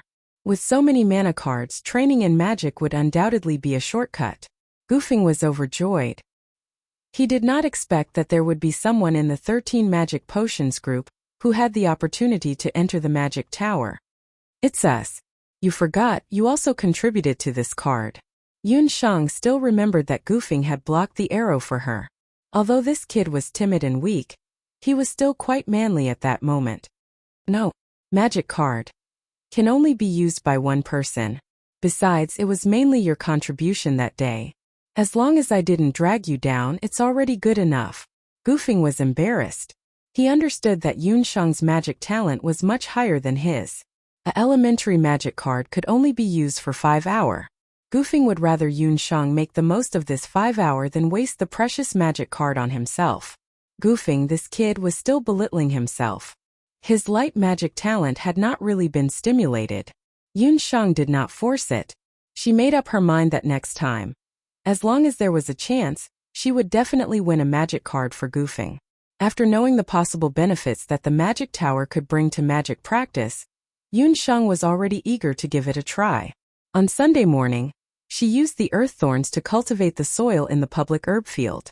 In the afternoon, she could not wait to bring the magic card to the magic tower. Chapter 100. Yun Shang, Junior Student, Potioneering Mage, Magic Power Card, 5 points. You can choose to use it for 5 hours or 1 hour at a time. Please note that the Magic Power Card is calculated as a whole number, and the odd number is not reserved. The Magic Tower's guardian was an old magician with a withered face. The old magician's age was unknown. He used his turbid eyes to size up Yun Shang and read the information on the Magic Power Card. I'll cultivate for an hour first. Yun Shang came to the Magic Tower for the first time, so she didn't know the specifics of cultivation and the effects of cultivation. For the sake of safety, she decided to cultivate for an hour first. The old magician immediately handed her a magic crystal key labeled 204. He reminded Yun Shang that after an hour, she only needed to crush the magic crystal key, and she would be automatically sent back here. The Magic Tower was a 6-story tower building. Each floor had a total of 13 magic spaces. Each magic space seemed to be adjacent to each other, but in fact it was completely independent. The students could use any magic or meditate in the magic space, and the outside world would never know. In the Magic Tower, junior students could use the 1st to 2nd floors, intermediate students could use the 3rd to 4th floors, and the 5th and 6th floors were only used by mentors and master magicians. Yun Shang walked up the stairs. Along the way, she met a few beginner students from the combat department. When they saw a beginner student from the potion department enter the Magic Tower to train, they all curled their lips in disdain. Yun Shang ignored them and went straight to the 4th magic space on the 2nd floor. She opened the door. In the magic space, various colors of magic elements streaked across the surroundings. It was like a clear night sky with countless meteors flashing in the starry sky. Yun Shang couldn't help but secretly sigh. It was worthy of being called the Magic Tower of the ancient ruins. The magic elements here were at least several times more than the outside world. Meditating in such an environment was bound to be able to obtain more magic elements. Just as Yun Shang was about to sit down and meditate, she suddenly felt the magic soul in her body become restless. The magic elements that were originally floating by the side also changed. The multicolored magic elements seemed to have been cast by someone and instantly stopped moving. User of Magic Space 204, you have a 5-elemental magic soul, and meet the requirements to open the restriction of the Magic Tower. Once the restriction is activated, your magic cultivation will be increased by 5 times. If the time in the outside world does not change, you will obtain 5 times the cultivation time. In a situation where the time in the outside world was inconvenient, he could obtain 5 times the time. In other words, the flow of time and magic elements in room 204 had been slowed down.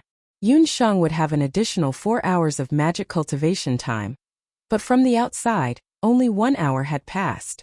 But what was the deal with the restriction in the Magic Tower? Obviously, the owner of the Magic Tower, Lan Yin, not only brought the Magic Tower back to the Magic Academy, he should also have added an additional restriction in the Magic Tower. And this kind of magic would only be activated when there was a special student. Without wasting any more time, Yun Shang sat down cross-legged and used Yun Shang's Dream of Ice. In the space, the 4 magic elements were quickly absorbed into Yun Shang's body. Her body thoroughly entered a state of deep meditation. All the disturbances in the outside world disappeared. When the restriction in the Magic Tower was activated, the withered old magician who was waiting inside the Magic Tower moved his eyelids. He seemed to be talking to himself. The restriction has been activated? Multi-elemental magic has appeared in the Magic Academy again? Not long after Yun Shang entered the Magic Tower, a few sneaky figures appeared next to the public herb field under the scorching sun. After about 15 minutes, the figures left. 4.5 hours had passed. The magic elements in room 204 were mostly absorbed by Yun Shang. But in another 12 hours, the magic elements in the Magic Tower would be restored again. This cycle would continue endlessly.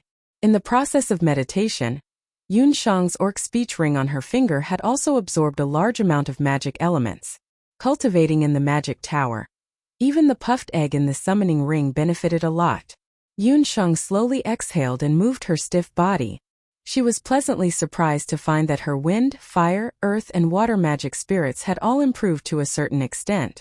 Only the black magic spirit, which represented the dark element, did not have any changes.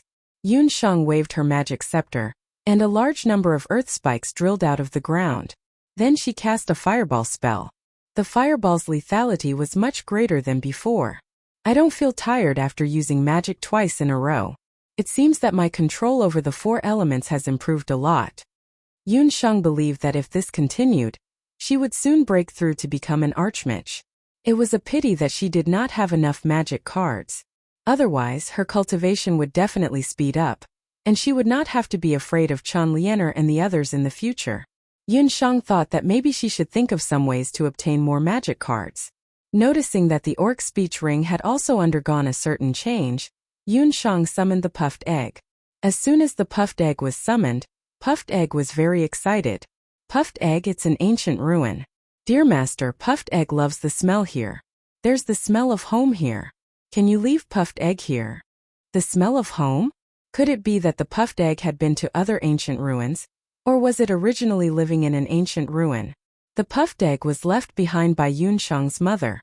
It was very mysterious. Yun Sheng also tried to ask the Puffed Egg about its origins, but the Puffed Egg itself could not remember. This was also the first time that the Puffed Egg recalled memories related to its past.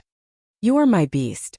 If you are discovered, the fact that I am a summoner will be exposed, Yun Sheng said with a straight face. Puffed Egg, you won't be discovered. Puffed Egg can disappear. The Puffed Egg begged pitifully. The egg emitted a 5-colored light, and in the light, its round body gradually disappeared. If it were not for the fact that Yun Sheng and the Puffed Egg were telepathic, Yun Sheng would have thought that the Puffed Egg had disappeared. Invisibility. The Puffed Egg had this kind of ability? Yun Sheng thought for a moment and decided to keep Egg Popo by her side.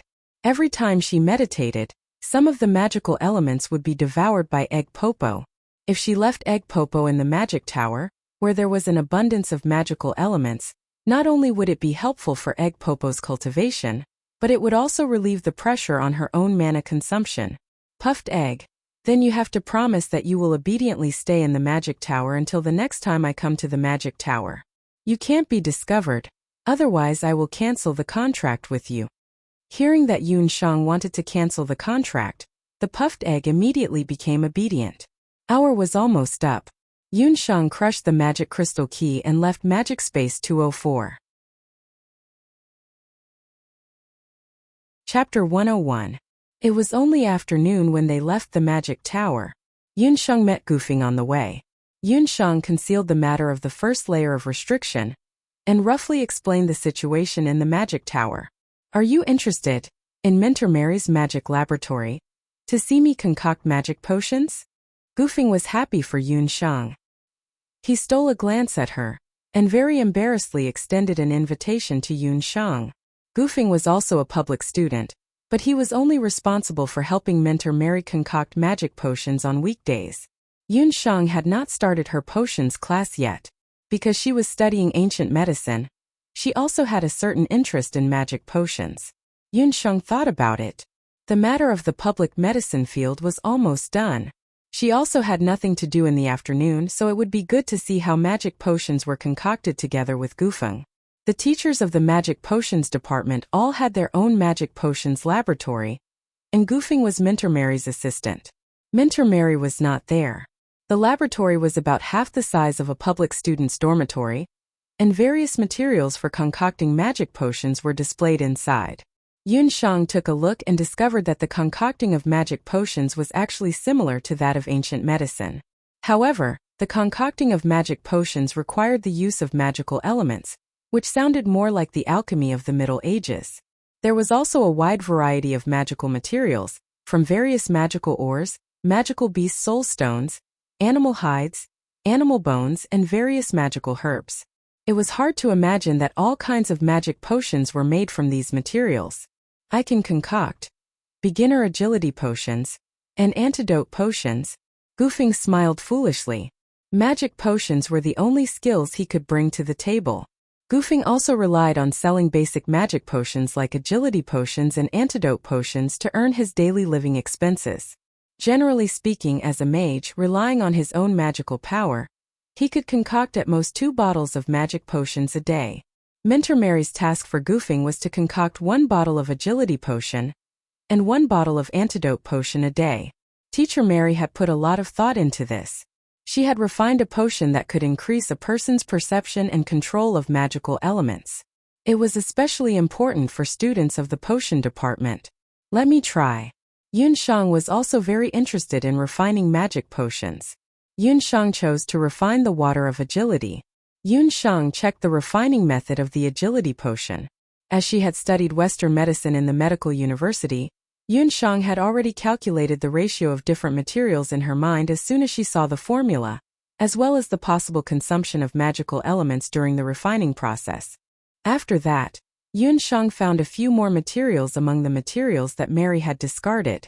She began to extract the remaining elements from the materials. Then, she added the appropriate amount of water element to control the size of the fire element. She used the wind element to regulate the fusion of the magic potion, and the earth element as the final stabilizer. During the refining process, a golden light flashed in Yun Shang's eyes from time to time. At her fingertips, several different colors of magical elements were freely fusing and changing. Gu Feng, who was watching from the side, was dumbfounded. He only felt that Yun Shang, who was refining the magic medicine, was so eye-catching that his eyeballs were about to fall out. Done. In less than a quarter of an hour, a bottle of orange potion appeared in Yun Shang's hand. Heavens, it's really orange. It's actually orange agility potion. That's a mid-grade agility potion. Goofing was dumbfounded. This was too miraculous. This was Yun Shang's first time refining a magic potion. Even if it was the same agility potion, it was divided into different grades. The market price also differed greatly. The color of the magic potion determined the potion's effect. A blue magic potion was a beginner's magic potion, a mid-grade magic potion was orange, and a high-grade magic potion was red. The color of the magic potion in Yun Shang's hand was as pure as the warm winter sun. It was orange without the slightest impurity. With Goofing's eyesight after following Mary for more than half a month, it must be a mid-grade agility potion. A beginner's agility potion could allow a person to maintain agility for 5 minutes. A mid-grade magic potion could maintain agility for 10 minutes, and a high-grade magic potion could maintain agility for 15 minutes. If this were to flow into the market, who knew how many people would rush to buy it? It really is a mid-grade agility potion. It's too amazing. Yun Shang, you're really godly. Goofing looked carefully and suddenly swallowed his saliva. It seemed that Mary had said that the probability of an ordinary magician refining a mid-grade magic potion was about 1 in 1,000. I was just trying my luck. I also didn't think that I would be able to refine a mid-grade potion. Yun Shang attributed the reason why she was able to refine a mid-grade potion to the combination of Shen Nong's pupil and trillium hand. In addition to her 5 elemental spirit, her sensitivity towards magic elements was extraordinary. Her ability to control fire was also first class. With the combination of these factors, she was able to successfully refine a mid-grade potion in one go. If later, Mary sees this, she will definitely be overjoyed. Goofing was unable to part with the bottle of agility potion. He carefully held it, afraid that he would spill even a little bit. No, this bottle of agility potion is not for Mary. We are going to take it out to sell. Yun Shang blinked her eyes. How can this be? This is a potion from the laboratory. Goofing was an honest person. In the 2 months that he had been working under Mary, he had never done such a thing. We only used the discarded materials here. They were originally all waste materials that were going to be thrown away. If you feel apologetic, we can buy some new materials back. Yun Shang advised Goofing. It's better not too big. Goofing stared pitifully at the bottle of mid-grade magic potion. Think about it. With this, how many silver coins or even magic cards can we exchange for? Don't tell me you don't want to enter the magic card to experience it? Yun Shang strongly felt that she was like a wolf grandmother who was holding a poisoned apple to lure Little Red Riding Hood. She had no other choice. If they followed the normal routine, she was afraid that she and Goofing, these 2 public students, would not be able to save up a magic card in a year. If they could use the discarded magic materials to refine high-quality or even mid-grade magic potions, it would be a good deal. In her opinion, Gufing's talent was not as bad as she thought. He just lacked the resources to practice. She thought that during this period of time, she would give Gufing some moonlight grass to start with improving his magical constitution. When he heard about magic cards, Gufing could not help but want to. Today, after hearing Yun Shang's words, he also wanted to enter the magic tower to try. Okay. I heard that in the academy, there's a night market on weekdays. Everyone will take the extra things they have on hand to the market to sell. Even some of the teachers will go there. It should be possible to use the agility potion to exchange for magic cards. Gufing had entered the academy 2 months earlier than Yun Shang, so he was more familiar with the academy's affairs. But he still repeatedly asked Yun Shang to buy some magic materials if she still had money left after selling the mid-grade agility potion. Yun Shang agreed to his request, and the two agreed to go to the night market to try their luck tonight. Chapter 102. As the largest magic academy in Shangjing, the night market of the Royal Academy of Magic was quite famous in the entire city. When the night market of the Royal Academy of Magic was first established, it was only a small-scale free market. The magic potions developed by the Potions Department and the magic weapons refined by the Combat Department would be sold or bartered by the students and mentors to exchange for things that were suitable for them. But later on, as the scale of the night market grew, more and more people entered and exited the night market. The Royal Academy had no choice but to open up an additional area outside the academy and open it to the public. As a result, the number of people entering and exiting the night market increased. Not only the students and mentors of the academy came here to trade, but there were also warriors, mages, traveling merchants from all over the world and local vendors who would buy and sell suitable things in the night market. When Yun Shang and Gufing arrived at the night market, they saw that it was brightly lit. Countless magic lamps formed by the illumination spell floated among the bushes and bushes like little fairies, illuminating the night market as if it was daytime. Entering the night market, one could buy and sell anything. Entering the night market was free, but if one wanted to set up a small stall, one would need to pay an additional 5 copper coins.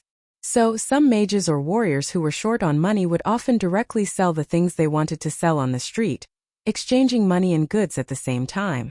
It was very efficient. Yun Shang and Gufing went out together. But who knew that there were too many people in the night market? Not long after, the two of them were separated by the dense crowd. Yun Shang was also not in a hurry to find Gu Feng. After looking around the night market for a while, she turned to the back of a dense tree and took out a set of boys' clothes that she had prepared earlier from the beast language ring. After changing, she put on the illusion earring. After disguising herself, Yun Shang blended into the crowd of the night market and was no different from any ordinary male student in the Magic Academy.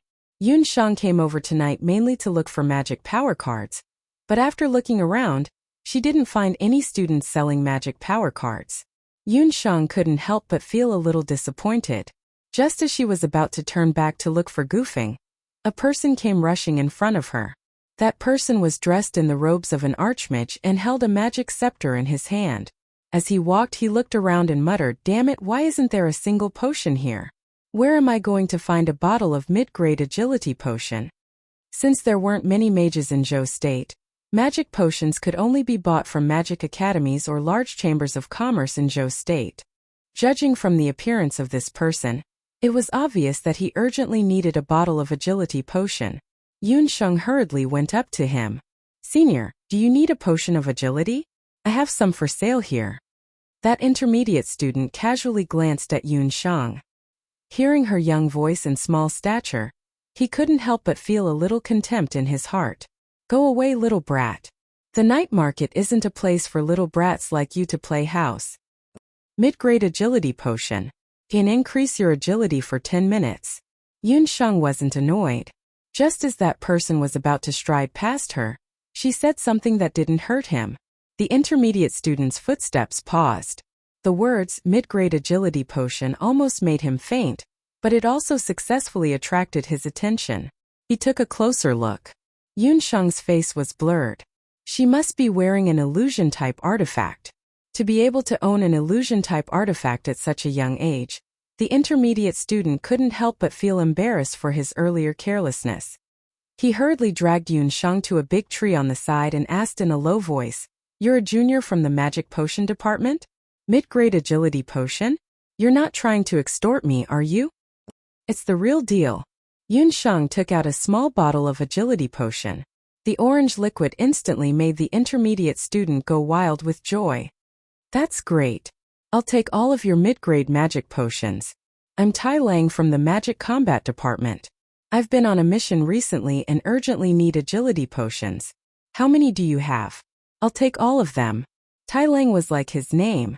Although he wasn't a warrior, the magic elements around him were as sharp as a blade. In the Royal Magic Academy, beginner students only needed to study.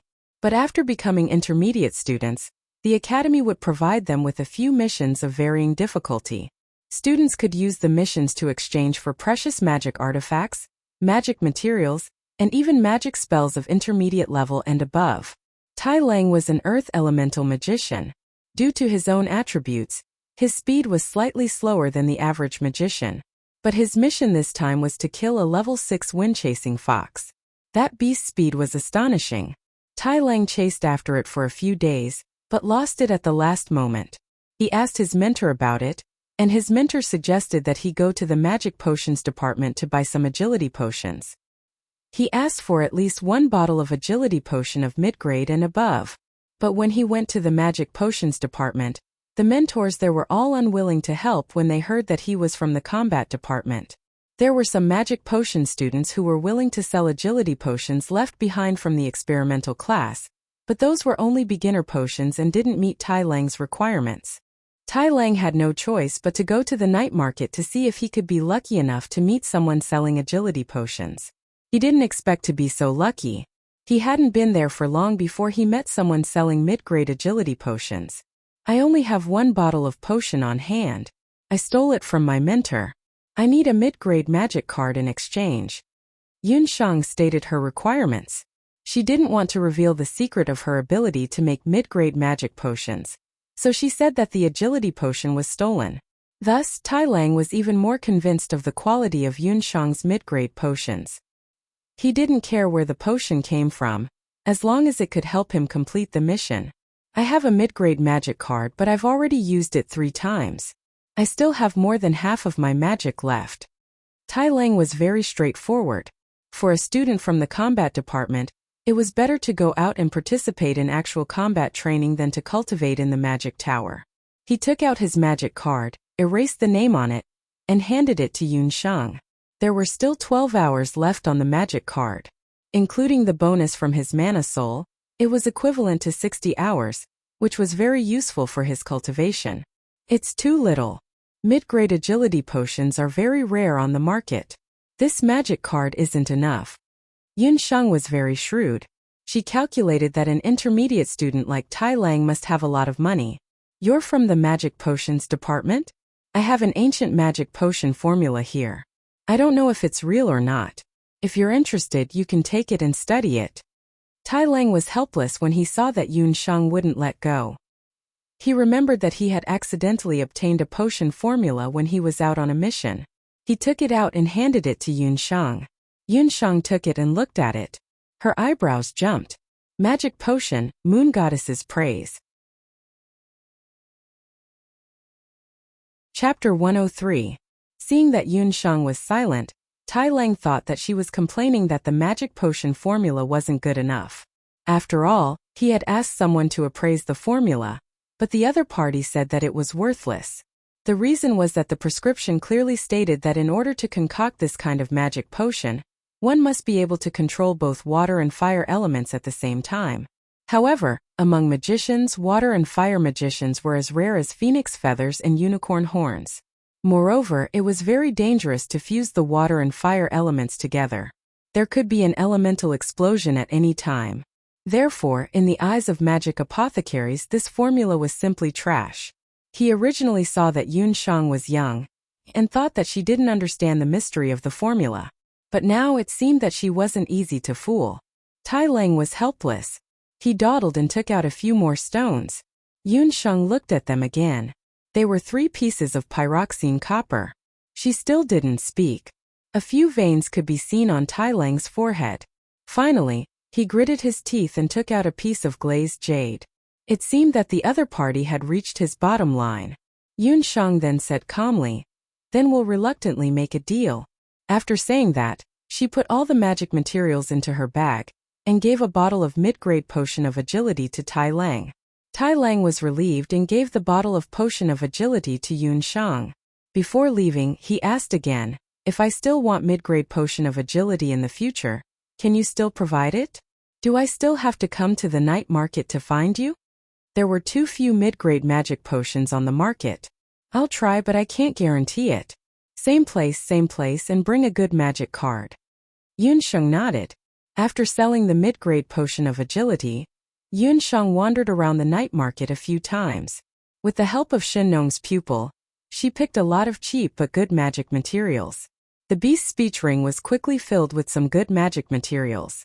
With the addition of the magic card and the magic potion formula praised by the moon goddess, this night market could be said to be a fruitful trip. After changing back into women's clothes, Yun Shang planned to find Gufing and go back together. After searching the night market for a long time, she finally found Gufing, that silly boy. Gufing was standing in front of a small stall where someone was selling raw magical beast bones. Judging from the way the stall owner dressed and talked, he should be a hunter. On the stall were some slightly processed bones, meat, and furs of magical beasts. What Gufing was looking at was a few skinned magical beast leg bones. Everyone knew that the bones of magical beasts could not only be used to make magical potions, but they could also be used to make magical scepters. After Gufing's magic scepter had been broken by Song Jia, he hadn't had the money to buy a new magic scepter. Since he didn't have much money, he hadn't been able to buy a new magic scepter. The length and size of the leg bones were all suitable for making a magic scepter. "Gufing, I've been looking for you everywhere. What are you looking at?" Yun Shang walked forward and patted Gufing. When Gufing saw Yun Shang, he scratched his head embarrassedly. "I want to buy a magical beast bone back to find Mentor Mary to help me make a magic scepter, but this uncle's magical beast bone, the price is too high, and I don't know which magical beast bone to choose to make a magic scepter. You know my magic attribute is very special." After Gufing's magic scepter was destroyed last time, he was listless all day. Mentor Mary looked at him as if his mother had died and was annoyed. She promised him that as long as he found a suitable magical beast bone, she would help him make a magic scepter. Mentor Mary can make magic scepters? Yun Shang looked as if she had discovered a new continent. When Gufing said that, Yun Shang knew that most magic apothecaries could refine magic weapons. Gufing also suggested that Yun Shang's ability to refine magic potions was high. When she became an archmage, she could also try to refine magic weapons, which were much more valuable than magic potions. "Hey you two brats, are you buying or not? Don't block my stall and affect my business," the hunter said in a rough voice and waved his hand to let Yun Shang and the others go away. Gufing had been standing in front of the stall for more than an hour, constantly asking questions about the price and magical beast bones. The hunter was already impatient. "Why are you so fierce? Who does business like you? We are here to buy things. Let me take a look first and find a suitable magical beast bone." Yun Shang squatted down and flipped through the magical beast bones.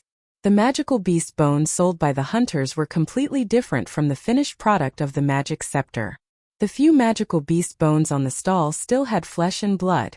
They looked bloody and did not look like the prototype of a magic scepter at all. The hunter pursed his lips with a look of disbelief. He did not believe that this young girl could see the truth. Yun Shang lowered her head. Golden light flashed in her dark eyes like stars in the dark night. Her Shinong eye was already close to a breakthrough. It had gone from the initial microscopic to penetrating. When she was looking at herbs or beast bones, not only could she clearly see the age of the bones, she could also clearly see how much magical elements were left in the bones, and what element they were. Gufing was a light elemental mage. His magic scepter should be light elemental. It would be best if it was a non-elemental one.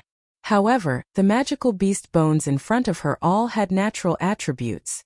Even if they were made into a magic scepter, it would not be suitable for him. At this moment, Yun Shang noticed a magical beast bone that was as thick as a thigh bone. That magical beast's bone was thinner and shorter than the other magical beast's bones. It seemed too short and thin to be made into a magic scepter. However, there was a milky white magical element flowing in that thigh bone. It did not seem to lose its magical power because of the death of the magical beast. A light elemental magical beast's bone. Yun Shang could already conclude that this magical beast's bone must have belonged to a light elemental magical beast. I want this one. Yun Shang made a prompt decision and picked up the magical beast's bone. The hunter was curious. Little one, there are so many magical beast bones. Why did you choose the smallest one? That magical beast is only 10 years old. When Gufeng heard that it was only 10 years old, he was also somewhat unwilling. He hesitated, wanting to persuade Yun Shang. But this is the bone of a 10-year-old unicorn. She did not have any doubts and said firmly, "Unicorn." Gufeng was shocked and looked at the magical beast bone in disbelief. The unicorn was a strange magical beast. It was a close relative of the legendary sacred beast, the unicorn. It was the product of a crossbreed between an adult unicorn and a wild horse. Although it was a hybrid magical beast, it still had a part of the light elemental attribute of the unicorn. Wild unicorns were rare in Zhou state. Haha, I didn't expect that I would make a mistake. Little guy, your eyesight is very good. In my entire stall, this unicorn's magic beast bone is the most valuable. Think carefully, this magic beast bone is worth 50 gold coins. The hunter laughed heartily. Chapter 104. When he first learned that the magic beast bone was from a unicorn, Gufeng only felt that his whole person was instantly hit by happiness. Happiness came too suddenly, didn't it? A light elemental unicorn, even if it was only 10 years old, was extremely rare. He was a light elemental mage. If he could use a scepter made from a unicorn's bone, the magic effect would undoubtedly be doubled. It would also be of great benefit to his future cultivation. But when the old hunter quoted an astonishing price of 50 gold coins, Gufeng's face immediately turned red. 50 gold coins, even if he sold himself, he wouldn't be worth this price. He hung his head dejectedly, pulling Yun Shang to leave. Wait, Yun Shang couldn't bear to see Gufeng sad. Moreover, a unicorn's magic beast bone was really something that could only be found by chance. She had a premonition that this magic beast bone was likely to bring about an astonishing change to Gufeng. Little girl, you don't have to bargain with me. For this unicorn, my brothers and I have been stationed in the Wild Swamp Beast Valley for more than 2 months. We waited until this young unicorn was alone before we had the opportunity to hunt it down. For it, we also paid a painful price. The old hunter's weather-beaten face revealed some lingering fear. Unicorns were a very unique species of magic beasts. They liked to live in groups. Although they were only 5th-ranked magic beasts, when they encountered an enemy, they would launch a terrifying light elemental illusion magic. Ordinary magic beasts, warriors, and mages were simply not their opponents. Uncle, we don't have that much money, but I can use finished products to exchange with you. A large amount of improved hemostatic agents and some meditation water. Yun Shang hurriedly took out her remaining hemostatic agents and meditation water.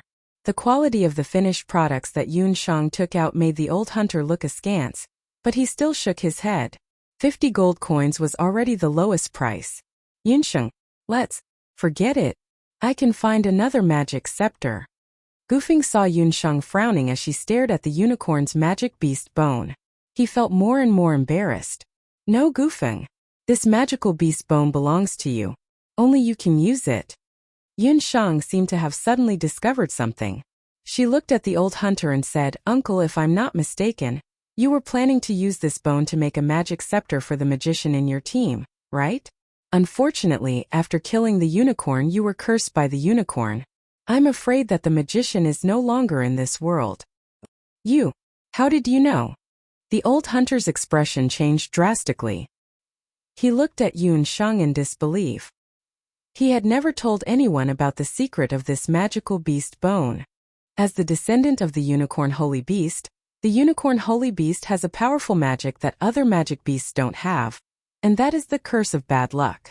The hunting team that the old hunter was in thought that they could retreat unscathed after hunting the 10-year-old unicorn cub. Who would have thought that they would suffer an unprecedented loss on the way back? The hunters either fell ill or were injured for no reason. Especially the magician who killed the unicorn cub with his own hands. He died for no reason. Because of this unicorn magical beast bone was taken out to be resold. The old hunter planned to use the 50 gold coins from selling the magical beast bone as the magician's settlement fee. Yun Shang remembered that when she bought the magic scepter earlier, her father Yun Songhai, who had done a lot of research on magic scepters, had told her that among all the magic beasts, dark and light magic beasts were the closest to being divine beasts. To use a magic scepter made from the bones of these two magic beasts, one must be a magician of the same attribute or a magician of all attributes. Otherwise, even if the magician had fused with the magic scepter, after using it for a long time, the magic beast's residual elements in the magic scepter would invade the magician's body, causing death or injury. Yun Shang had just used Shenong's pupil to look at the unicorn's bone. She found that there was not only a rich light magic element in the bone, there were also strands of black magic element that were like strands of hair. With her dark magic soul, she could immediately determine that it was dark magic element. It was very likely that the hunters had cruelly killed the unicorn cub, causing it to be filled with resentment before it died, leaving a trace of the curse of bad luck in the bone. If this trace of dark magic element could not be expelled, the user's fate would be the same as that of the hunter magician. He was a light magician. No one is more suitable than him to use a magic scepter made from the bones of a light magic beast. I believe that the magician who had passed away also hoped that someone could subdue this murderous magic beast bone. In other words, this magic beast bone has no value in your hands. If you agree to let me have this magic beast bone, not only will I give you all the medicine, I can also provide free treatment for a year at the Little Rejuvenation Clinic. You should know that the doctor there is the former imperial physician of Zhou State, Fan Ji. Yun Sheng unceremoniously used the name of Dr. Fan. She silently said in her heart, "Dr. Fan, please don't blame me. I'm only helping Goofing, that silly boy." Dr. Fan, who was in the clinic, felt an itch in his ear. He touched his nose and continued busying himself with treating the patients. The old hunter's expression was complicated as he considered it. But when he saw the hemostatic agent in meditation water, he thought about how the hunter team would be able to enjoy free treatment from an imperial physician for a year. He still gritted his teeth. "All right, I'll agree to it. But I'll say this first. You know the situation with this magic beast bone. If something really happens, you can't hold me responsible." He saw that Yun Shang and Goofing were both from the Royal Magic Academy. He was afraid that if the two were killed by this magic beast bone, people from the academy would come knocking on his door. "Life and death are predestined. We won't hold you responsible." Yun Shang breathed a sigh of relief. She had finally bought this magic beast bone. After Goofing received the magic beast bone, he was both excited and wary. On one hand, he was happy to have obtained this rare magic beast bone, but on the other hand, he was worried that this magic beast bone would really kill someone. "Goofing, I still want to discuss something with you. I want to refine this magic beast bone myself." When Yun Shang decided to buy this magic beast bone, she had already made up her mind to refine it herself. Only she could refine it to remove the dark elements inside. But Yun Shang, you're still just a mage. What if? Goofing didn't dare to say what if. He touched the magic beast bone with a face full of reluctance. But when he thought about it, this magic beast bone was bought by Yun Shang. She was the one who paid for it. How could he object? He didn't know when he would be able to pay back the 50 gold coins. In the end, he still gave the magic beast bone to Yun Shang. He didn't know why, but he felt that if Yun Shang said she could do it, then she definitely could. "Don't worry, I'll definitely refine a magic scepter for you." Yun Shang comforted Goofing. Chapter 105. When Yun Shang and Goofing returned to the public student dormitory, a figure was waiting at the door. She didn't need to look to know that it was Abandoned. Abandoned was a strange person. Other than the first time they met, Yun Shang had never heard him speak. In the dark night, Abandoned's eyes were green like a coiled viper. He glanced at Yun Shang and Goofing. "Mentor Mary is looking for you." He used the word you, not us. Although they were both members of the 13 Magic Potion Group, Abandoned had never worked with Yun Shang and Goofing. He was the first to leave the public student dormitory every day and the last to return. No one knew where he went. After delivering the message, Abandoned left quietly. Damned brat, always running away by himself, Yunsheng muttered. Yunsheng, you can't blame Abandoned, Goofing explained. Abandoned's background was quite pitiful. He had no family and had been alone since he was young. Although he was cold, he was a nice person. At that time, Goofing was born with a stutter and poor chanting ability. In other magic potion groups, the mentors and members were not willing to accept him.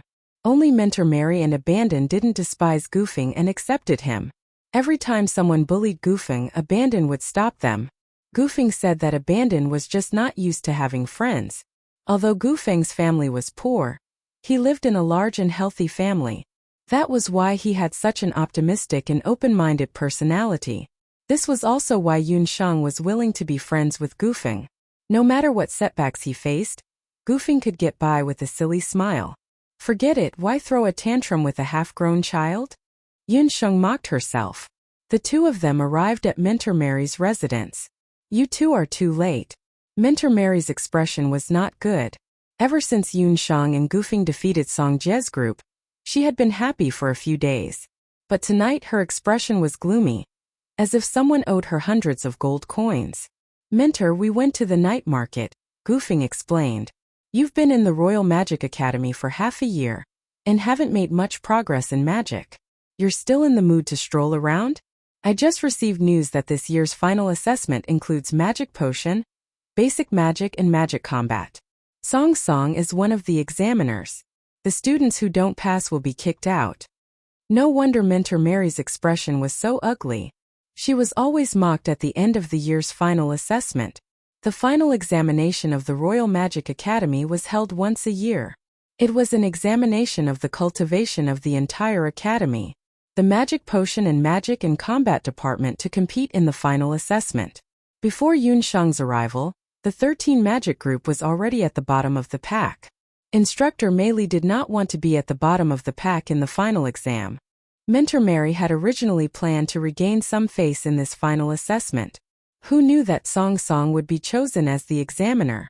She was especially worried about Goofing. That kid's chanting was too weak and could not cast a complete spell. This was no doubt disadvantageous to him in the final assessment. If the members of Group 13 were to fall into Song Song's hands, they would not be able to get away with it. She even suspected that Song Song would secretly play tricks on them. Then what do we do? Goofing began to sweat when he heard about the final assessment. The three of you from tomorrow onwards, prepare to undergo hellish training. Those who do not meet the requirements are not allowed to sleep, rest or eat. The training includes magic memorization, small magic tests and magic combat. Especially you, Goofing.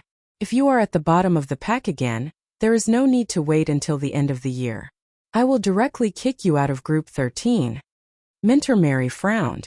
Yunsheng, you stay for now. As the three of them prepared to leave, Mentor Mary called out to Yunsheng. Ever since she found out that Yunsheng was Yun Songhai's daughter, Mary's attitude towards Yunsheng was not like that of a mentor towards a student, but more like that of an elder towards a junior. I heard that your performance in the magic combat class was not bad. How do you feel about it? How is your mastery of the elementary magic? Mary was not worried about Yunsheng in any way. She believed that Brother Yun's daughter's talent was not bad. My proficiency in magic has increased a lot, especially after the battle. I have comprehended more. I have basically mastered all the major elementary magic of the nature attribute. Yunsheng's magic skills had indeed improved a lot. She had Shenong's pupil and Trillium's hand as her foundation, and she also had the magic scepter blessed by the elves in her hand. Her speed in dodging and using magic was faster than others. I heard that you have not formally attended a magic potion class. During this period, you should learn from Goofing how to concoct potions of agility and detoxification potions. He has some talent in magic potions. After watching the battle between Yunsheng and Song Jie, Mentor Mary also felt that Yunsheng only lacked actual combat experience. Her comprehension of magic was very high, and it was too much of a waste for her to only practice elementary magic. Yunsheng secretly stuck out her tongue. If Mentor Mary knew that she had just concocted a bottle of mid-grade agility potion this afternoon, Who knew what kind of expression she would have?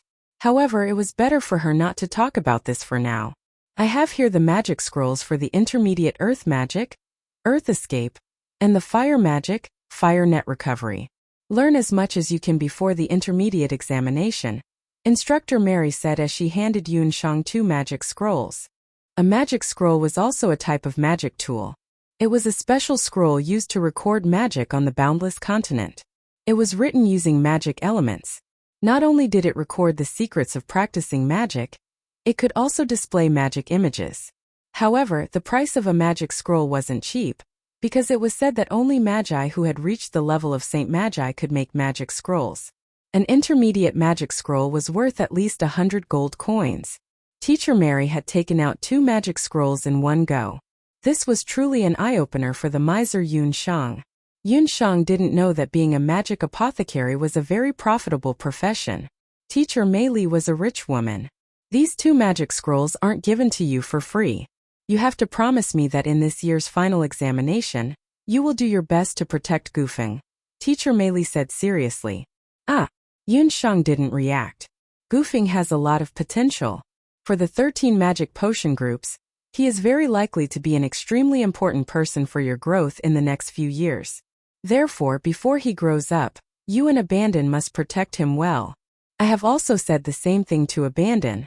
The 13 magic potion groups are a whole, and no one can leave each other, Teacher Mei Li solemnly exhorted.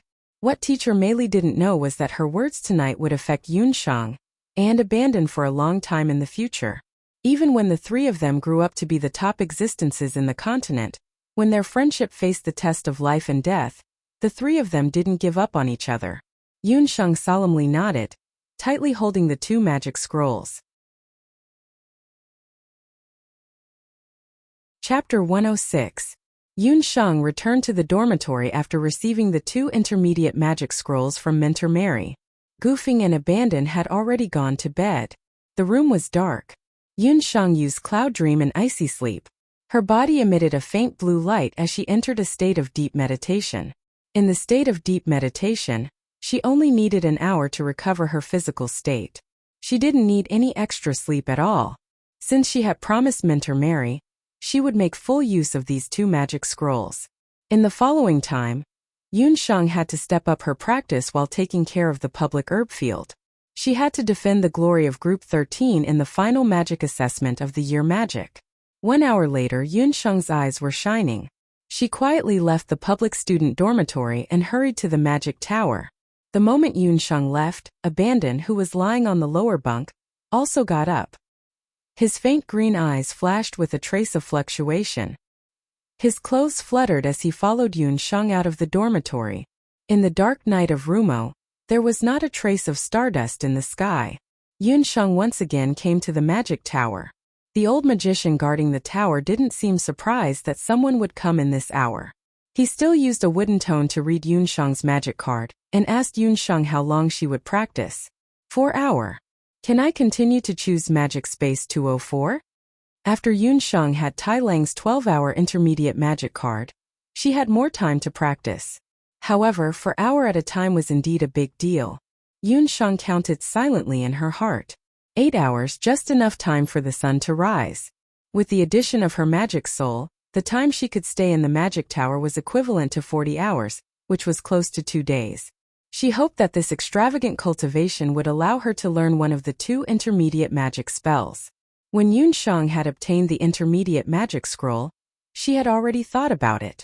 With her current magic cultivation, it would be very difficult for her to learn intermediate magic. However, if she were to enter the Mana Tower, she might be able to comprehend it even faster with the help of the Mana Tower's abundant mana. Magic Crystal Key for Magic Space 204. As usual, when the time is up, crush the key and return the way you came. The old magician said as he handed the key to Yun Shang and closed his eyes to take a nap. There didn't seem to be many people in the Mana Tower at night. Yun Shang opened the mana space, and just as she entered, she felt vigorous mana fluctuations. Oh, my dear master! The egg pops appeared amidst the colorful magical elements. After not seeing it for a while, its egg had grown bigger. Now it was as big as a duck egg. Hey, did you run around? Yun Shang breathed a sigh of relief. She had been on tenterhooks leaving the puffed egg in the mana tower, worried that this egg would cause trouble. Hey, I'm a good egg. The puffed egg had an obedient look on its face. Remember, when I'm not around you can't run around, Yun Shang warned the puffed egg. Seeing that the mana tower was so abundant with mana elements, Yun Shang secretly thought to herself that next time, she would think of a way to bring Xiao He in as well. Yun Shang took out the intermediate magic scroll that recorded the intermediate magic fire net, and opened it. After a burst of mana fluctuations, a hollow and ethereal voice sounded in her ears. The voice seemed to penetrate directly into Yun Shang's magic spirit. Fire net, intermediate fire magic, range attack magic. The user has to be proficient in controlling the fire magic elements. A real mage wearing a robe appeared in front of Yun Shang. His face was blurry, but the magic scepter in his hand had 3 red magical beast soul stones flashing on it, indicating that he was a master magic caster. Magic elements were released as he chanted. The elements twisted together like countless ropes of fire, forming a fire net. The real mage continuously released intermediate magic spells. His chanting was strong and clear, as if it was branded in Yun Shang's mind. Although it was only a magic image formed by the magic scroll, the magic release was incomparably real. The flames of the fire net burned Yun Shang's skin and hair. She had no choice but to release water-type magic elements to resist the scorching heat wave that was like a fire scene. Forcefully suppressing the shock in her heart, Yun Shang's pupils contracted. She carefully observed the mage's movements, every chant, every detail of his movements, and every control of the magic elements. The chanting of intermediate magic spells was much more complicated than that of beginner magic. Even Yun Shang only dared to practice intermediate magic after observing it 3 times. However, when Yun Shang stuttered the chanting, she found that more than half of the magic elements in her body had been consumed. Releasing an intermediate magic spell actually consumed magic elements just by chanting? The moment the magic elements in her body were completely consumed, Yun Shang finally released a fire net the size of a palm. Just as she was about to breathe a sigh of relief, the mage in the magic scroll raised his magic scepter. Unexpectedly, a fireball was thrown at her. F***ck. Yun Shang was already exhausted. Before she could dodge, the fireball hit her squarely. There was a burnt smell all over her body. Yun Shang was finally exhausted. Her limbs felt like they were filled with lead. She fell heavily to the ground, gasping for breath. The mage in the magic scroll actually took the initiative to attack people. Did he have to be so perverted? Yun Shang naturally did not know that the academy's notoriously stingy teacher Mary gave out things that not everyone could accept. A cool and refreshing jade marrow technique flowed out from the Shinong medical bangle on her wrist. It healed Yun Shang's body that was covered in blisters from the burns. The charred skin peeled off and new, tender skin grew. After recovering her strength, Yun Shang stood up once again. She raised the magic scepter in her hand and chanted repeatedly. Her sweat was dried up. The fire net in front of her was like a tall mountain. She had to climb over it. Bang! Several streaks of flame shuttled back and forth like spiritual snakes. In the magic scroll it was as if a pair of invisible hands were weaving, forming a gorgeous fire net. This time, the perverted magic scroll did not release a fireball. The mage's figure was sucked into the magic scroll, and the magic scroll fell to the ground. Her knees were weak. Yun Shang only knew that at this moment, she did not even bother to lift her eyelids. Cultivating a higher level of magic not only required a higher level of control over the magic elements, it was also a great challenge to one's physical and mental strength. Yun Shang, who had exhausted both her mental and physical strength, unconsciously entered the cloud dream eye sleep state.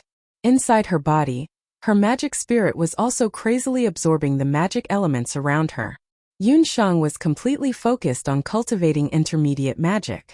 She did not notice that the puffed egg, who had been observing from the side, had sneakily hid in a corner. Its pair of restless wings were flapping restlessly. Chapter 107. While Yun Shang was practicing intermediate magic, the puffed egg was flipping around in the magic space. "Dear Master, what are you doing? Why do you want to learn such low-level magic? So boring." The puffed egg yawned in boredom. Secretly came up with a naughty idea. "Why don't I walk around? Master said that when she wasn't around I can't walk around. Now that she's here it means that I can walk around. After using the logic of an egg to misinterpret the meaning of its master, the naturally active puffed egg happily decided that it wanted to walk around in the magic tower. Staying in the magic tower for a day without running around could be considered to have extinguished the nature of the puffed egg. After thinking of an excuse for itself, it tiptoed to the corner of the magic space. Its egg body was close to the wall of the magic space, and its body quickly became one with the wall of the magic space. The magic restriction wall that even the Academy's master Magus couldn't open was like a thin piece of paper in front of the puffed egg. After leaving magic space number 204, the puffed egg was like playing a game, constantly jumping up and down through the walls and ceiling. However, Yun Sheng, who was concentrating on learning intermediate magic, didn't notice at all. The puffed egg hit its body and jumped all the way to the first floor of the magic tower. The sky was already hazy and a little bright, but the withered old Magus was still resting with his eyes closed. High-level magic card, 5 hour. A deep voice was heard, and a Magus dressed as a mentor walked in. He took out a magic card and handed it to the old Magus. Magic space number 608, 5 hour. The old Magus said and used all his magic to swipe the card, erasing 5 points of magic. Chunliang, you're already a master Magus. Why did you come to the magic tower? Sacred teacher Jean, I want to forge a magic weapon in the magic tower. The master magician named Chunliang was one of the instructors of the Royal Magic Academy's combat department. On the Boundless Continent, the level of a magic academy depended not only on the results of the students, but also on the number of sacred magi within the academy. To be called a sacred teacher by a master magician, this old mage who was guarding the magic tower was actually a sacred magician. The old magician nodded his head. It turned out that the magic tower was not only used for cultivation, but it was also a good place to refine magic tools and draw magic light axes. The magic fluctuations here were very clear, which would help a magician to concentrate and create magic tools and light axes. However, this secret was only known to a small number of teachers in the Royal Magic Academy. Chunliang had a student who was about to become an intermediate student and needed to participate in the academy's training outside. He wanted to refine a magic artifact, so he spent 5 hours to refine it. After obtaining the magic key, Chunliang headed to the 6th floor of the magic tower. That card? The puffed egg thought for a moment. It seemed that its dear master also had a card, and it seemed to be something good. If Puff brought these cards back, master would definitely like Puff even more. The puffed egg sneakily followed behind Chunliang and jumped to the 6th floor of the magic tower. Chunliang did not even notice that a magic beast was following him. He had been to the magic tower countless times, but he had never thought that someone would bring a magic beast into the tower. As soon as Chunliang entered the magic space, he began to concentrate on refining the magic artifact. Refining a magic artifact was not something that could be distracted, so Chunliang focused all his attention on his magic materials. The puffed egg made a slurping sound as its wings brushed against Chunliang's waist, and the high-level magic card immediately fell into its wings. After succeeding, the puffed egg immediately rolled away. In the magic space of room 204, Yun Sheng, who had been in deep meditation for a long time, woke up. As soon as she opened her eyes, she only felt that her eyes and ears were unusually clear, and her limbs were also surging with a vitality that she had never felt before. Shenong pupil has broken through. Yun Sheng's eyes were flowing like colored glass stones. Her Shenong pupil had broken through during the mid-level magic cultivation just now, and now her Shenong pupil had reached the 2nd level, insight. Where was the puffed egg? Yun Sheng found that the magic waves of the puffed egg had disappeared in the magic space of room 204. This egg that cheated its master. Yun Sheng cursed, and the magic waves on the walls of the magic space spread out. A round and plump egg came out of the hole. The restriction placed near the magic space was ineffective against Puff Egg. Yun Sheng was secretly shocked. Without waiting for her to ask, the puffed egg pounced on her. Dear master, Puff Egg brought back a gift for you. The puffed egg looked at its master's gloomy little face, and the egg skin bumps that had drilled out of its eggshell, and felt a chill in its heart. It hurriedly took out a few magic cards as if presenting a treasure. Seeing the magic cards, Yun Sheng's eyebrows twitched. Where did you get them? I picked them up from the 6th, 4th, and 3rd floors. The puffed egg proudly described the story of how it had gone out for a stroll, shuttled through different magic spaces, and met several mages who were cultivating and refining magic tools, and stole the magic cards from them. You call that picking them up? Yun Shang considered whether she should crack open the puffed egg's eggshell head and teach it what stealing meant. Yun Shang said helplessly, "Puff Puff, you can't take these magic cards. The magic cards in the academy are all registered. Even if you picked up other people's cards and gave them to me, it's useless. I can't use them in the magic tower." "Why can't you use them?" Puff Puff said, "You can use them." The puffed egg didn't understand. It copied the old mage's actions and wiped its wings on the magic cards, and the names on the cards instantly disappeared. Yun Shang was surprised and pleasantly surprised. She realized that she seemed to have underestimated her precious egg. With this precious egg, it meant that she would have an endless source of magic cards. The magic cards that had their names erased were in the anonymous form. Among them, there were 2 mid-level magic cards, and the rarest one was the high-level magic card that she had obtained from Chan Liang. That was a high-level card that could be used to reach the 5th and 6th floors of the magic tower.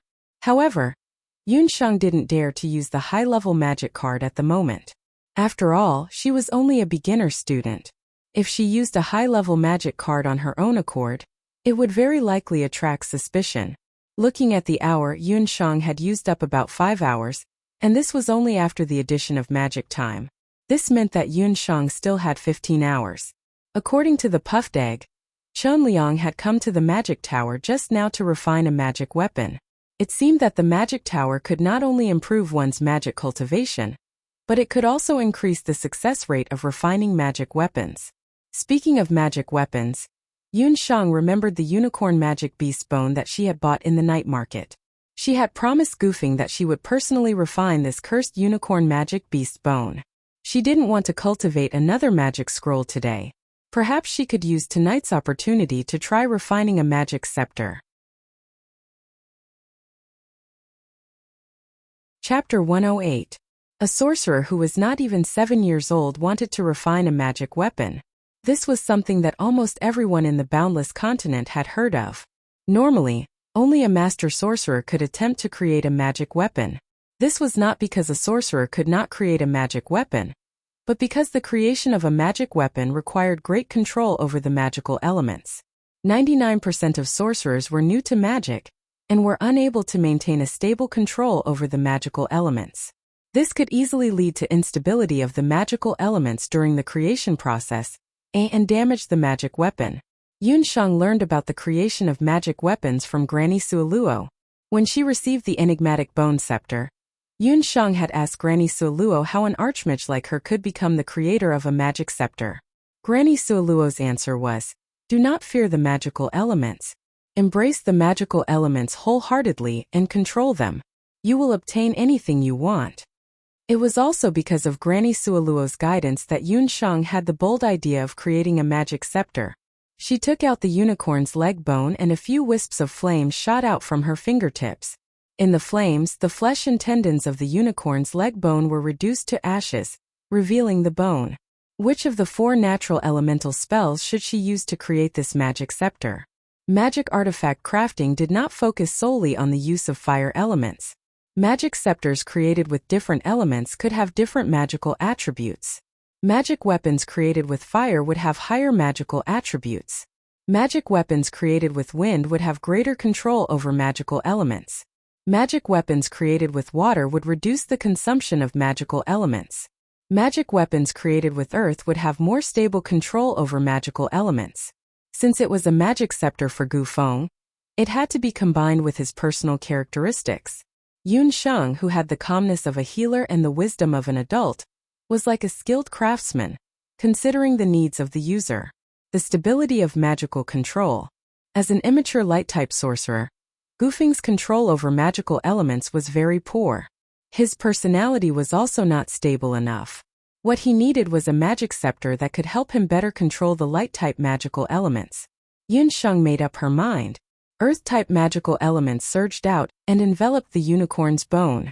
As the Earth-type magical elements continued to circulate, the impurities in the unicorn's bone were slowly removed. The bone also became lighter and clearer. Suddenly, Yunshang's fingertips trembled. She felt a repulsive force coming from the bones of the magical beast. Her eyes flashed as she used Shenong's eye to observe. Yunshang noticed that there was a dark elemental element in the unicorn's bone. It was like a restless snake, constantly trying to break out of the earth-type magical element's encirclement. This dark elemental element was the cause of the hunter's death. Although it was only a small amount of the dark elemental element, its power too to be underestimated. Yunshang could feel that under its influence, her earth magic elements were being disrupted. You of the world. Yunshang became braver with every setback. Not only did she not show any fear, she suddenly exerted her strength. The five-colored magic soul in her body burst out with an astonishing amount of magical elements. That wisp of dark elemental element was like a flood, instantly swallowed by Yunshang's enormous magic soul. The instant the dark elemental element in the unicorn's bone was swallowed, the dark magic soul in her body showed signs of growth. All along among Yunshang's five-colored magic soul, the dark magic soul's growth was the slowest, because the other four-colored magic souls could be replenished by absorbing the elements of wind, earth, water, and fire from nature. Only the dark magic soul, Yunshang, did not have any materials that she could obtain. After the dark elemental element was absorbed, the refining of the unicorn's bone scepter became simple. Yunshang sketched the final shape of the scepter in her mind. 1 hour passed, 2 hours passed. A full 5 hours passed. When the tip of Yunshang's nose was covered in sweat, the unicorn bone in her hand made a buzzing sound like a bee flapping its wings. The moment the buzzing sound appeared, the colorful magical elements in Magic Space 204 seemed to be attracted by a huge magnet and poured into the unicorn's bone. The blinding light caused Yunshang's pupils to contract involuntarily. She saw that within the magical light, a brilliant golden magic scepter had formed. When the light dissipated, Yunshang took a closer look. What a good magic scepter! The size and shape of the scepter did not change much, but the body of the scepter was smooth like jade. It was completely different from when it was covered in blood. Magic stability increased by 50%, and there is a 30% chance of triggering a magic critical hit. I believe Granny Sulua will be satisfied when she sees this magic scepter. Yunshang wiped the sweat from her forehead and smiled. Her pair of beautiful eyes shone brightly. After refining the magic scepter, Yunshang closed her eyes and adjusted her breathing for a moment. Then, she practiced the various elementary spells and the intermediate fire spells that she had just learned. After making sure that she was able to skillfully switch between various beginner spells and cast the intermediate spell of Fire Net Recovery once, all of her mana was consumed. Only then did Yunshang contentedly crush the magic key and leave the 204 mana space. After learning the lesson of stealing gold that was found, Yunshang didn't dare to leave the Egg of Love alone in the magic tower this time. She had to at least wait until the limelight of the magic card theft incident had passed before she dared to release the Egg of Love. When she reached the first floor, Yunshang was just about to leave when she heard the sound of footsteps coming from the top of the magic tower. A teacher ran down. That teacher was sweating profusely and anxiously asked the old magician, "Sacred teacher, did you see my high-level magic card? I just finished refining my magic weapon and when I turned around my magic card was gone." "Another magic card gone?" Just now, 2 intermediate students came down and said that they lost their magic cards. "Think carefully, did you lose your magic card somewhere?" The old magician was also confused. He had been guarding the magic tower for so long, and had never heard of so many people losing their magic cards in a day. But what was the use of that person stealing a magic card? In the entire academy, other than him, no one else could change the name on the magic card. While the old magician and the teacher who lost their magic card were discussing, Yunshang immediately slipped out of the magic tower. "Phew, that was close. I was almost discovered. I'll give the magic scepter to Goofing first. If that kid sees his new magic scepter, he will go crazy with joy." Yunshang revealed a smile. She stretched her stiff limbs and walked towards the public student dormitory. Chapter 109. When Goofing saw the magic scepter, his eyes widened in disbelief. He was so nervous that he didn't even know where to put his hands and feet. Even with his poor eyesight, He could see that this magic scepter was much better than the one he had destroyed earlier. He didn't expect that Yun Shang could actually refine such a good magic scepter in just one night. Unable to reject Yun Shang's kindness, Gufeng took the scepter. Just as he held the magic scepter in his hand, he felt a burst of heat on his right arm. His clumsy fingers strangely became nimble. He calmed his mind and recited a detoxification spell. Although he felt that it was much easier for him to gather the magical elements, his stuttering recitation still hindered the effect of the spell. Yun Shang frowned. It seemed that Gufeng's stuttering was a big problem. But Gufeng himself was already very satisfied. In the past, when he didn't have a magic scepter, his detoxification spell would only succeed once out of 5 times. Just now, he only needed to use 2 times to succeed. This magic scepter was too amazing. Gufeng was stunned, and a wave of ecstasy surged like a tide.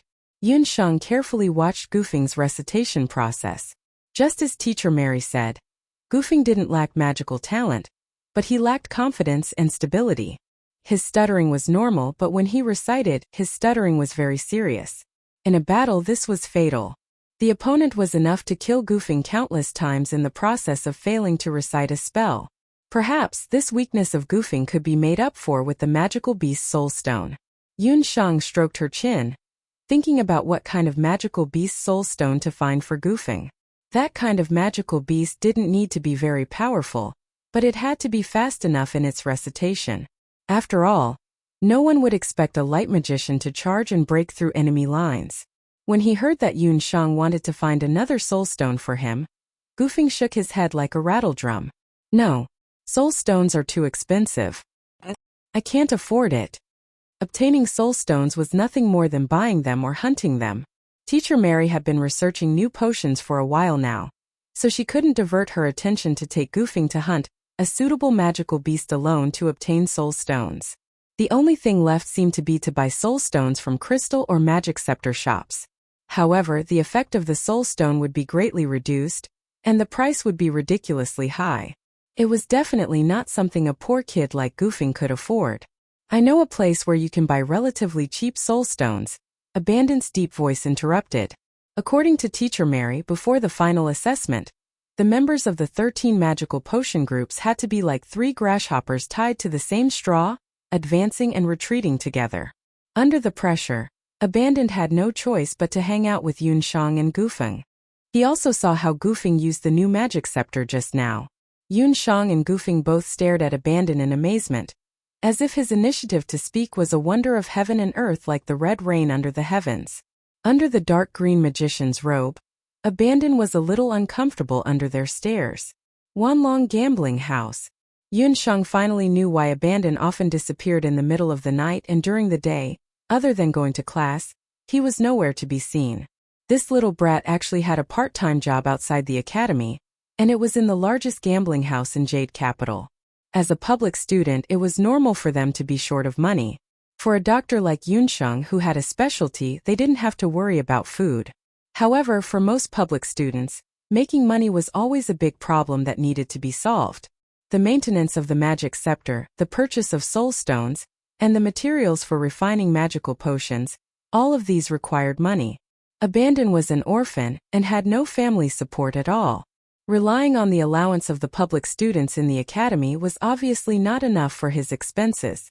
After nightfall, the Wanlong gambling house, as the busiest gambling house in Jade Capital, had just started to get lively. The Wanlong gambling house was a famous gambling den in the city. It was 4 stories high, and the guests it received ranged from commoners to aristocrats to rich merchants from other countries. Even magicians, warriors, and summoners were their guests. The glazed roof tiles and gold-lacquered pillars were resplendent. The floor tiles were made of pure gold, and the walls were engraved with illumination magic formations. The place operated all night, and there were as many as 10,000 gamblers entering and leaving. When Gufeng first heard that they were going to the gambling house, he was shocked. Under Yun Shang's coaxing and pestering, he dawdled and followed them to the Wanlong gambling house. In order to conceal themselves, Yun Shang and Gufeng wore the same magic cloak as Abandon and walked into the Wanlong gambling house. Once they entered the gambling house, Yun Shang realized that the surroundings were unusually lively. There were all kinds of people, and Abandon's eye-catching dark green magic cloak didn't attract much attention in the gambling house. "Abandon, you're here." When the people of the Wanlong gambling house saw Abandon, they greeted him familiarly. In a place like the Wanlong gambling house there were all kinds of guests, and there were even those who caused trouble after losing money. The reason why the Wanlong gambling house was able to stand firm in Jade Capital was because it had a powerful guard team that looked after the place. In the guard team, most of them were warriors, but there were also magicians and summoners. Abandon was one of them. He came to the gambling house to look for a part-time job before the new year. At that time, the guards of the gambling house saw that he was young and was only an ordinary magician, so they mocked him on the spot for not knowing what was good for him. Who knew that Abandon just waved his living snake staff, and the guy who mocked him the loudest turned into a pool of pus. Since then, Abandon had stayed behind. This kid didn't talk much and his identity was mysterious. Most people guessed that he was still a student in the Magic Academy, but every time someone caused trouble in the gambling house, he was the first to act. His actions were vicious and ruthless. After a while, he became a little famous among the guards of the gambling house. Now no one mocked him because of his young age. In the boundless land, powerhouses were everything. Even if one side was an old man and the other was a child, as long as one side was powerful, they had to bow down and call themselves a junior. "I brought 2 friends here. They want to go up to the 4th floor to participate in the stone gambling banquet." Abandon's tone was still cold. The Wanlong gambling house was divided into 4 floors. The first floor was open to ordinary poor people. The second floor was open to rich guests who had more than 10,000 gold coins and chips. And the third floor was open to royalty and nobles who had scholarly achievements. As for the 4th floor, most of the people in Shangjing couldn't go up there no matter how rich they were. Only warriors, magicians, or summoners could go up to the 4th floor with their identity cards. That was because there was a very special gambling method there, and that was stone gambling. The stone gambling in the boundless world was not like the modern stone gambling that Yun Shang knew.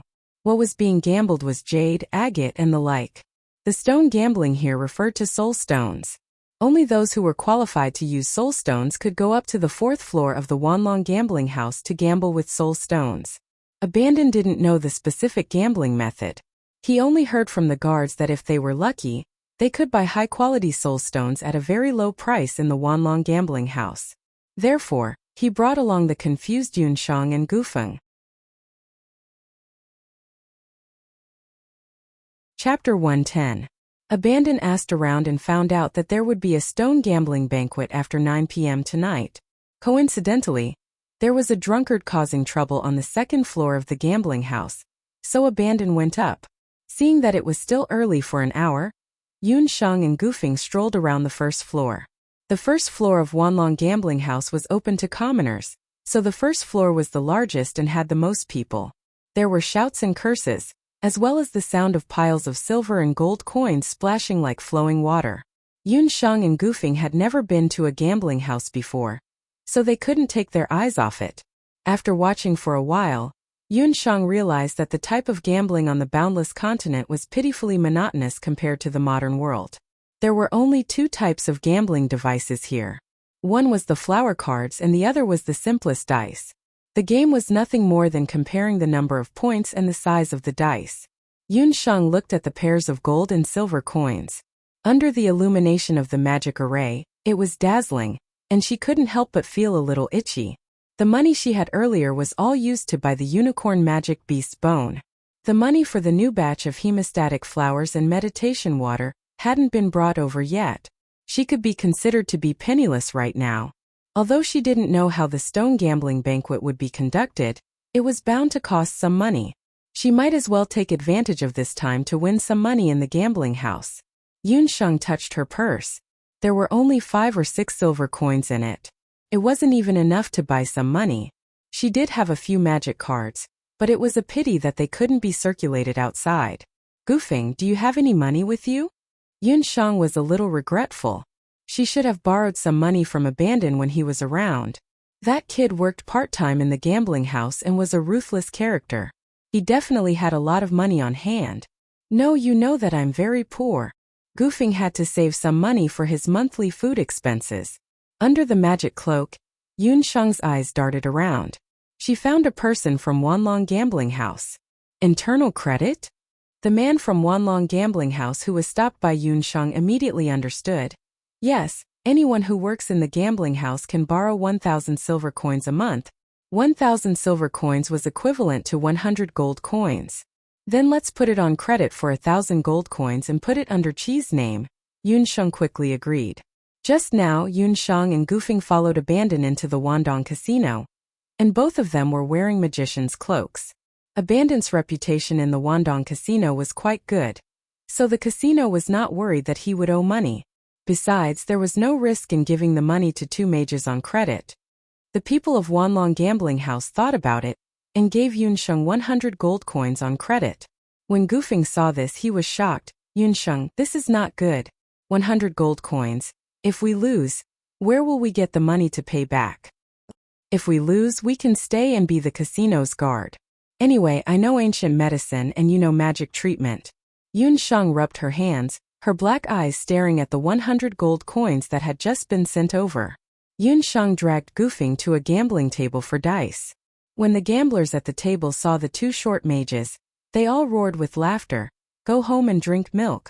The two of you can't even reach the gambling table. The two of them were only 6 or 7 years old, and their foreheads only reached the gambling table.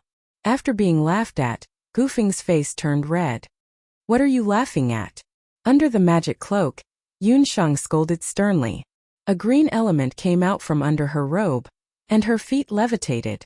She jumped onto the gambling table in one breath. Seeing that the other party used magic, the gamblers at the side all shut up. No one would be bold enough to laugh at a noble mage.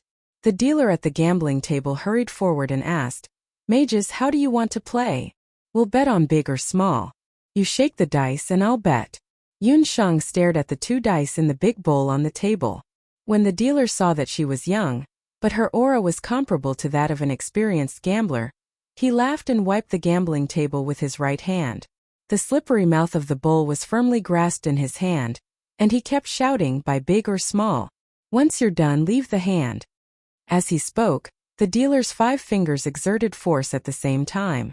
An invisible fighting aura surged into the bowl, and with a quick movement of his hands, the large bowl containing the dice began to spin like a top between his hands. The two dice began to spin along the smooth bowl, as if they were two barefooted dancers dancing in the air. The gamblers placed their bets and the gamblers cheered. Gu Feng looked at the bowl in the banker's hand, which only had a shadow left. His mind was a mess. Sure enough, the bankers of this Wandong gambling house were all martial artists. The dealer in front of him seemed to be stronger than most of the people of the Wanlong guards. Looking at the dealer's movements, Yun Shang thought to herself. In gambling, a portion of fighting energy was used to make the dice spin at a different speed, and the sound of the dice hitting the bowl was also different. For a commoner, it was difficult to guess the real number of dice in the hands of a warrior dealer. However, this was nothing to the current Yun Shang. Her Shenong pupils could observe down to the smallest of hairs.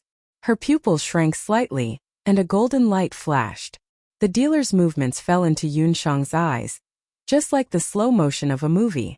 The numbers on the two spinning dice were also clearly visible.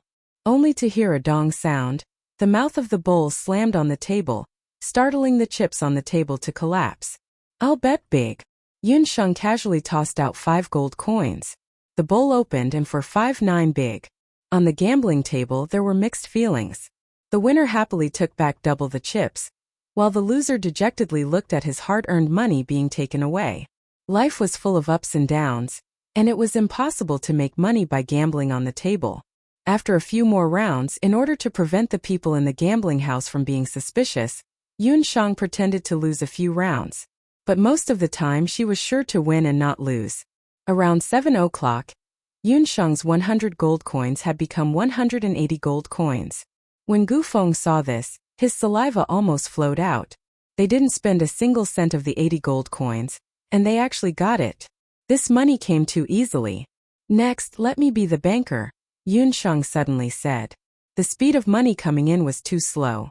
Yun Shang saw that the hour was almost up, and it was about time to show her true ability. Be the banker. This magician was really arrogant. The banker of the gambling house did not look too good. Because Yunsheng's luck was not bad.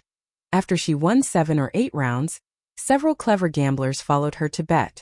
Like this, a large amount of gold coins had been imperceptibly lost on this table. What a reckless guy, he was actually arrogant enough to want to be the banker. Good, I'll see how you lose so much that you can't even wear your pants. The dealer secretly laughed. The dealer of the gambling house was also forthright. He pushed the dice and bowl in front of Yunsheng. Yunsheng grabbed the bowl with her bare hands and held it tightly in her hand. The bowl was even bigger than her palm. Sad, in the days when there was no money, the big lady was soft and looked at us. Chapter 111. On the second floor of Wanlong Casino, Abandon had just subdued the drunkard and gambler who was making trouble. He followed several people from Wanlong's guards downstairs. Just as he reached the stairs, he heard a commotion. Someone is making trouble. Having stayed in Wanlong Casino for a few months, Abandon, who was already familiar with the unusual movements of the casino, exchanged glances with several gamblers. Hurrying forward, he saw that the gambling tables on the bustling casino on the first floor were now empty. In the center of the first floor, there was a crowd of people at a gambling table, and there were continuous cheers and applause. Abandon, the 2 magicians you brought. When the people of Wanlong Casino saw Abandon, it was as if they had seen their savior. What happened to them? Abandon's heart tightened. Mentor Mary said that the 3 people of Group 13 of Magic Medicine would be one in the future. What happened to the 2 of them just now? Where did you find them? The one in the gray robe is too powerful. Wang Laosan has already lost 13 houses to him, and the casino has already lost more than 10,000 gold coins. The people of Wanlong Casino only hoped that Abandon could get rid of the plague as soon as possible. Lose? Where did they get the money? Abandon didn't believe that a person like Gufeng would have the money to gamble in a place like Wanlong Casino. Even if he sold Gufeng, it wouldn't be a fraction of 10,000 gold coins. On credit in your name. The people of Wanlong Casino's answer made Abandon's body stiffen. Yunsheng. Without guessing, Abandon knew who the culprit was. For the first time in his life, a wave of anger rushed up from the soles of his feet. That damned Yunsheng. Abandon's whole body was covered with a layer of evil spirit, which scared the gamblers and the people of the casino to the side into retreating. The crowd dispersed in a flurry. The scene at the gambling table in front of him suddenly became clear. At the gambling table, Yunsheng had already changed her stool and stepped on it. In front of her was a tall pile of chips. Gufeng's short and fat figure was completely submerged, and only the top of his head could be seen. Losing money in the gambling house was not a big deal. What was more important was that the other gamblers had also lost a lot of money. After a while, Yunsheng and Wuxia had already won more than 30,000 gold coins. Her hand. Abandoned, and the group of casino guards behind him all gasped in shock. Yunsheng was shaking the dice, but even with hundreds of pairs of eyes present, no one could see clearly how her hand moved. The bowl in her hand was only left with a white shadow. Bystanders had no way of seeing how the bowl was shaken, let alone hearing the sound of the dice. Old gamblers knew that dice were the simplest gambling tool. If the dealer wanted to win, he had to rely on his ears and hands. Yunsheng's hand speed was astonishingly fast. Even the veteran gamblers present could not hear clearly how big or small it was. Place your bets. Under Yunsheng's cloak, a pair of sparkling eyes was revealed. It could be imagined that her mouth was full of smiles at this moment. She lost again. Soon, more than 3,000 gold coins were added to the 30,000 gold coins. I'm not playing anymore, I'm not playing anymore. Yunsheng also noticed Abandon, who was standing not far away, and the people of the casino who looked as if their mothers had died. Yunsheng wasn't a gambler. She relied on her pair of trillium hands and Shenong eyes to win money.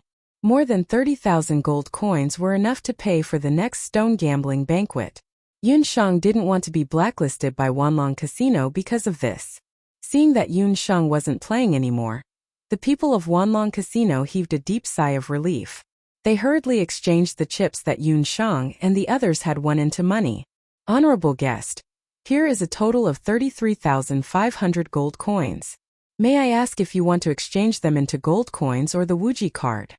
The people of the casino were really convinced by Yunsheng now. The status of a magician might be very honorable, but in front of these desperate gamblers, they were only strong. However, a magician with superb gambling skills was very impressive. In their hearts, Yun Shang's status had undoubtedly jumped by 3 levels. She had jumped to the position of a powerful magician that was even higher than abandon. The Wuji card was a kind of currency card jointly issued by the 5 most powerful countries on the boundless land. The basic unit was silver coins. According to the value of the coins, there were Wuji gold cards and Wuji purple cards. There was also a legendary Wuji black card. With this kind of card, one could freely exchange for money in the banks of every major city. It was a very convenient card to carry around on the continent. Wanlong Bank provided the Wuji gold card with a minimum deposit of 10,000 gold coins. Yun Shang had suddenly become a rich woman with 30,000 gold coins. Withdraw 3,000 gold coins, and return 100 gold coins to the casino first. Then exchange the 30,000 gold coins into 3 Wuji gold cards with our names as the signatures.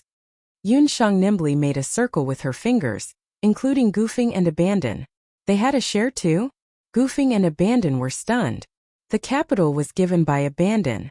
The chips were won by Goofing and I together. We'll go through thick and thin together. We're in the same group. After Yun Shang finished speaking, she wrapped up the 2,900 gold coins and threw it to Goofing, who was still in a daze. Then, she gave a gold coin to the staff of the casino who had helped to exchange the coins. Yun Shang's actions made the people of the casino have a good impression of her. A person who could still be so restrained in the face of such a big gamble was even more impressive. As for Qi, after hearing Yun Shang's words, an indescribable feeling appeared in his heart, which had been cold for a long time. They were a team, sharing blessings and weathering misfortunes. They were companions. Hours almost up. The stone gambling banquet should start. Abandon, you lead the way. The remaining 2,000 gold coins will be used as the foundation for the stone gambling banquet. Yun Shang was very interested in the stone gambling banquet. Goofing's eyes were red. He didn't push it around like he usually did. Gradually, he had already regarded Yun Shang as his family. Although he hadn't known Yun Shang for long, he understood her temper. She was a person who would do anything she wanted. If they didn't accept it, it would make her unhappy. Abandon was silent for a moment. After informing the people of the casino, they walked to the 4th floor of the Wandong Casino. After passing the 3rd floor, Yun Shang realized that there was no staircase at the end of the 3rd floor that led to the 4th floor. At the end of the staircase there was a magic array. The attributes of a magic array were differentiated by the color of the magic array. The 4 natural attributes were red, green, blue, and yellow. The magic array of the Wandong Casino obviously didn't belong to the 4 natural attribute magic arrays. Its color was gray. Gray belonged to the space-time attribute of the secondary magic attribute. As they approached, the magic array fluctuated, and a medium-sized magic eagle flew out of the magic array. It's the guardian beast of the magic array, Goofing whispered. It was said that a skilled magician could use magic elements to simulate the shape of an object. The eagle was about half the height of a human. Although it was an imitation of magic, it looked very lifelike. Even the lines on its feathers were very clear. In fact, it was just an illusory monster that was simulated by magic elements. It swept its sharp gaze over the group of people. Abandon reminded them, bring your magic badges. Without magic, warrior badges, or summoner rings, they couldn't enter this space-time magic array that only guests with special status could enter. Yun Shang and Goofing knew that to enter the 4th floor of the Wandong Casino, they had to rely on the space-time magic array in front of them. It was the first time that both of them had experienced a space-time magic array, so they couldn't help but feel nervous. Chapter 112. Yun Shang followed Abandon's instructions and wore the sorcerer's badge on her sorcerer's robe. Only then did the eagle that was transformed from magic retract its gaze. Yun Shang, Goofing, and Abandon walked into the magic array one after another. Yun Shang didn't know about Abandon's situation, but this was the first time she and Goofing had entered a teleportation magic array. Their bodies felt like they were being violently pulled by someone, and the magic runes in the magic array began to spin. Their feet felt like they were stepping on cotton. When their vision recovered, there was already a brightly lit hall in front of them. The fourth floor of Wanlong Gambling House was right in front of them. Wanlong Gambling House lived up to its name as the largest stone gambling banquet in the Jade capital. It was both safe and well protected. After passing through the teleportation magic array, no one knew if they were really in Wanlong Gambling House. Perhaps they were already dozens of miles away from Wanlong Gambling House. Unlike the other 3 floors of Wanlong Gambling House, the hall in front of them was rectangular and extremely wide. It was 4 to 5 times the size of the first floor. A huge crystal magic lamp hung in the center of the hall, and in the center of the hall was a fountain of ice and fire. Snowflakes and flames constantly shot out from the fountain, creating a dreamy and beautiful scene that was comparable to fireworks. Other than the fountain, there were also a few dining tables that were cut out of crystal in the hall. Plates of exquisite and delicious pastries, tea and wine from various places were placed on the side for the guests to enjoy. Yun Shang and the other 2 didn't arrive early. There were already many warriors and sorcerers waiting in the hall. Yun Shang, look, Gufeng muttered softly. Not far away, there was a person wearing a robe that was slightly different from ordinary sorcerers. He was wearing a ring on his hand. Yun Shang recognized it at a glance. It was the summoning ring of the summoning office. It was a summoner. There was actually a summoner on the 4th floor of Wanlong Gambling House. It was a female summoner. She was scantily clad, only wearing short armor that exposed her navel. Her breasts were white, and she was wearing leather pants that outlined the perfect curves of her lower body. Beside the female summoner, there was a burly man who was more than 2 meters tall. The burly man was holding 2 lead hammers that weighed dozens of kilograms. At first glance, one could tell that he was a martial artist with a high cultivation base. Looking at that martial artist's aura, Yun Shang believed that among all the martial artists she knew, only Feng Kuo was slightly better than him. That must be a warrior's retainer. I heard that summoners have retainers who are responsible for guarding them when they are summoning. Gufeng was envious. They actually met a summoner at tonight's stone gambling feast. Even if they didn't buy a suitable soul stone, it was still a worthwhile trip. The surrounding magicians and warriors were vigilant and fearful as they looked at the summoner and warrior duo. Looking at the style of their clothing, they didn't look like people from Zhou State. They didn't know what they were doing at Wanlong Gambling House tonight. Yun Shang put away her curiosity. She was more interested in the stone gambling feast that was about to begin. Yun Shang used a small price of 1 gold coin to inquire about the specific content of the stone gambling feast from the enthusiastic staff of the gambling house. The so-called stone gambling feast was indeed different from the jadeite and jade gambling that Yun Shang had heard of in her previous life. She didn't see any uncut stones. The stone gambling at the stone gambling feast was the soul stones of magical beasts.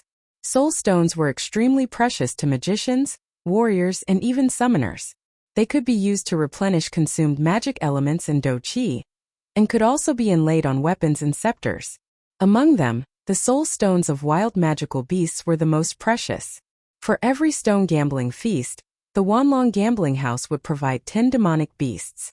Most of these demonic beasts had already lost their ability to resist and were either dead or about to die. However, they would at least be hunted down within 24 hours. The soul stones on their bodies would also be the freshest. Their grades were not fixed, and the quality of the soul stones on their bodies was also not fixed. Wanlong Gambling House would not inform the guests of the specific grades of the magical beasts beforehand. They couldn't even guarantee that every magical beast would have a soul stone on them. The guests who came to the stone gambling feast would first take turns to admire these magical beasts, and then auction which magical beasts they liked. Only the winner of the auction would get that magical beast. After Yun Shang, Gufeng, and Abandon heard this explanation, the 3 of them didn't expect that the so-called stone gambling feast would be like this.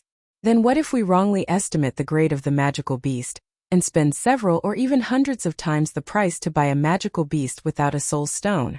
Wouldn't that be a huge loss? Gufeng was the one who didn't know how to gamble the most among the 3 of them. He felt that such an auction was too risky. This is where the fun of the stone gambling feast lies. If it was like in the magical equipment store where every soul stone was properly evaluated and priced, then there wouldn't be any fun in gambling. Wanlong Gambling House is all about gambling. Winning or losing depends on one's judgment. That person from the gambling house laughed. The stronger the person, the more arrogant and conceited they were. They always thought that what they believed was true. Those who could enter the 4th level of Wanlong Gambling House and participate in this so-called stone gambling feast were all warriors and magicians from Zhou State or Yujing City. They belonged to an extremely special group. What they really cared about was most likely not a soul stone of unknown grade. Sometimes they just wanted to obtain a kind of recognition. According to that person from the gambling house, the winning and losing of this stone gambling feast was much greater than the gambling on the 3rd level downstairs. It was the true source of wealth for Wanlong Gambling House. There was even an annual stone gambling feast where a soul stone king that was above level 9 had appeared.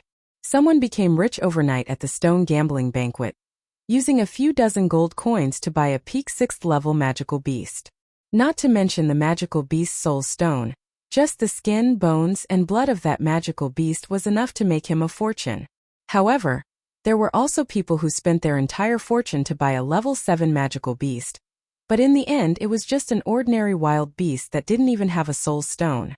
There were all kinds of rumors from becoming rich overnight to going bankrupt. However, it added a layer of color to the stone gambling feast of Wanlong Gambling House, and attracted more and more magicians, warriors, and even summoners. Yun Shang and the other two were the most inconspicuous among the magicians who participated in this stone gambling feast. The 3 of them were just new magicians, and didn't have any family background, let alone fame. The powerhouses waiting in the hall, including the female summoner, didn't even look at them. Yun Shang, this is too unreliable, why don't we just take a look? Gufing clicked his tongue. They were all young magicians and had never participated in outdoor adventures. Only the intermediate students of the Royal Academy would have a special course for identifying magical beasts. In Gufing's eyes, magical beasts were not much different from the wild beasts in the mountains. Don't worry, after the magical beast is sent out, we will make a decision. Yun Shang came tonight just to find a suitable magical beast soul stone for Gufing. She didn't expect to encounter such a unique stone gambling feast. She wanted to see what kind of magical beasts would appear at the stone gambling feast later. Today's chapters are 10,000, keep up the good work. Thank you Yufei, Yuya, Meng, Ruashi, Security Boy, Qingquang, and everyone for your recommendation tickets, monthly tickets, and the extra chapters 10. I will work hard to pay them back. Chapter 113. Yun Shang saw so many magicians and warriors outside the Royal Academy, especially magicians. Yun Shang suspected that all the magicians in Shangjing City had already gathered here. Of course, most of them were warriors. After all, Zhou State was a country ruled by martial arts, so the number of warriors was still the majority. Yun Shang's Shenong pupil had broken through the microscopic level and reached the level of insight. Therefore, when she looked at people, her eyes were very sharp. She could roughly see the cultivation level of most of the magicians and warriors present, as long as their cultivation level was similar to hers. She could not see through them unless they were warriors or magicians who were more than 2 levels higher than her. The strength of the warriors was uneven. There were martial masters and revered martial artists who were 1 level higher. Most of the magicians were the same. A small half of them were magicians, and there were also some great magicians and master magicians. However, there were also a few people that Yun Shang could not see clearly. Among them, there was the female summoner and the retainer warrior beside her. Yun Shang guessed that these 2 people either used some special magic or special combat skills to hide their strength. After Yun Shang found out the strength of the guests present, she secretly calculated in her heart that she had to act in a low-key manner. Unless it was a last resort, she must not provoke these people. The stone gambling banquet has begun. The hall suddenly quieted down. During the time when Yun Shang was observing, the guests gathered in 2s and 3s. Yun Shang, Qi, and Gufing chose an inconspicuous corner to stand. Boom! A magic fireball emerged from the ground. The fireball was like a ball of fireworks, exploding in the room. A magician wearing a magician's robe walked out of the fireball with a smile. The magician was a master magician. He had a handsome face and his eyes flashed with shrewdness. The warriors present disdainfully pursed their lips. What they hated most was magicians showing off their magic. Welcome to Wandong Casino. I am the magician of the casino Longhua. As the largest casino in the city, The identity of the owner of Wandong Casino had always been discussed by the outside world.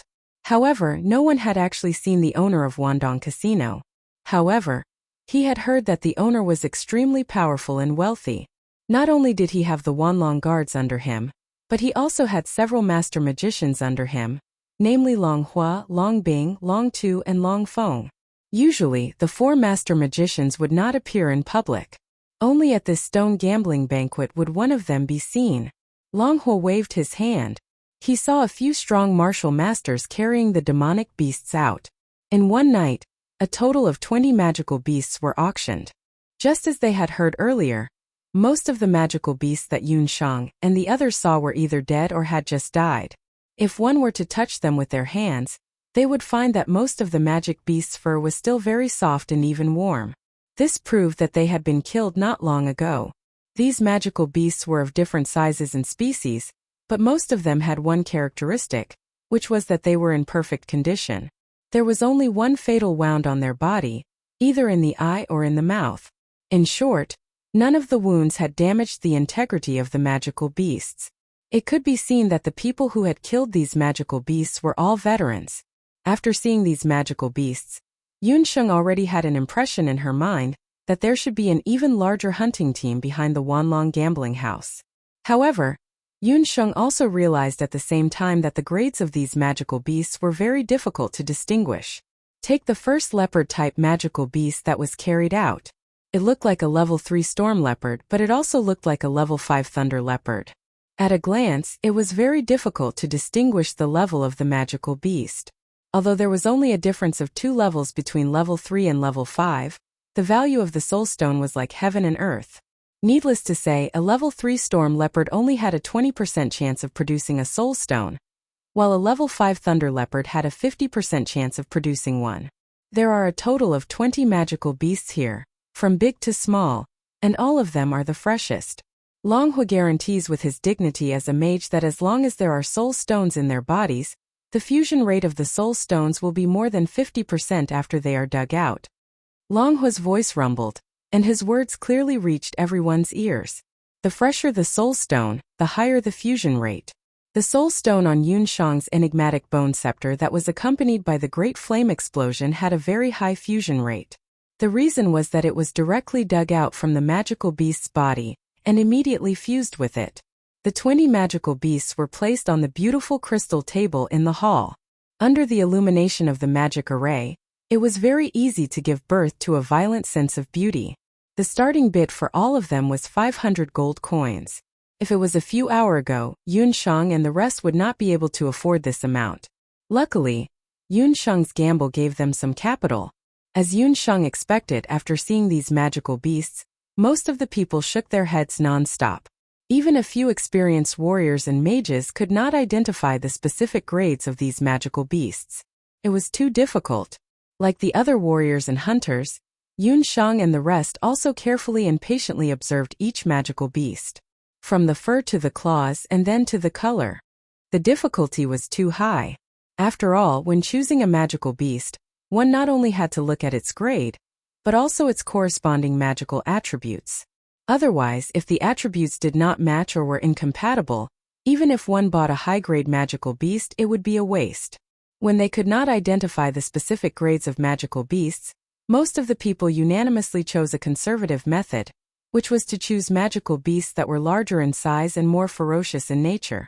After all, the world of magical beasts was also incomparably cruel. The more ferocious a magical beast was, the higher its grade. Goofing, which one do you like? Yun Shang scanned the magical beasts around them. It's too similar. First, I thought that leopard was not bad, but when I looked at it, it looked like an ordinary mountain leopard. Goofing was a typical person who had difficulty making a choice. Asking him to make a choice was undoubtedly more difficult than asking him to attend a combat magic class. That magical leopard with a strong body and a streamlined body was indeed favored by many people, especially those warriors. If this was a level 5 thunder leopard, they could dig out its soul stone and embed it into their weapons or armor. It would bring about a decent increase in attack power. Yun Sheng quietly narrowed her eyes. Shen Nong's pupil second level insight activated. Under the magic cloak, Yun Shang's pitch-black eyes were quickly covered with a faint layer of gold. Her gaze swept across the bodies of the magical beasts. Under the state of insight, the appearance of the magical beasts was no longer important. The appearance that they used to confuse people's senses also disappeared. What appeared in front of Yun Shang were flashes of magical elements. These magical elements were of different strengths and weaknesses, and their colors were also colorful. In this colorful sea, Yun Shang's eyes moved slightly as if she had discovered something.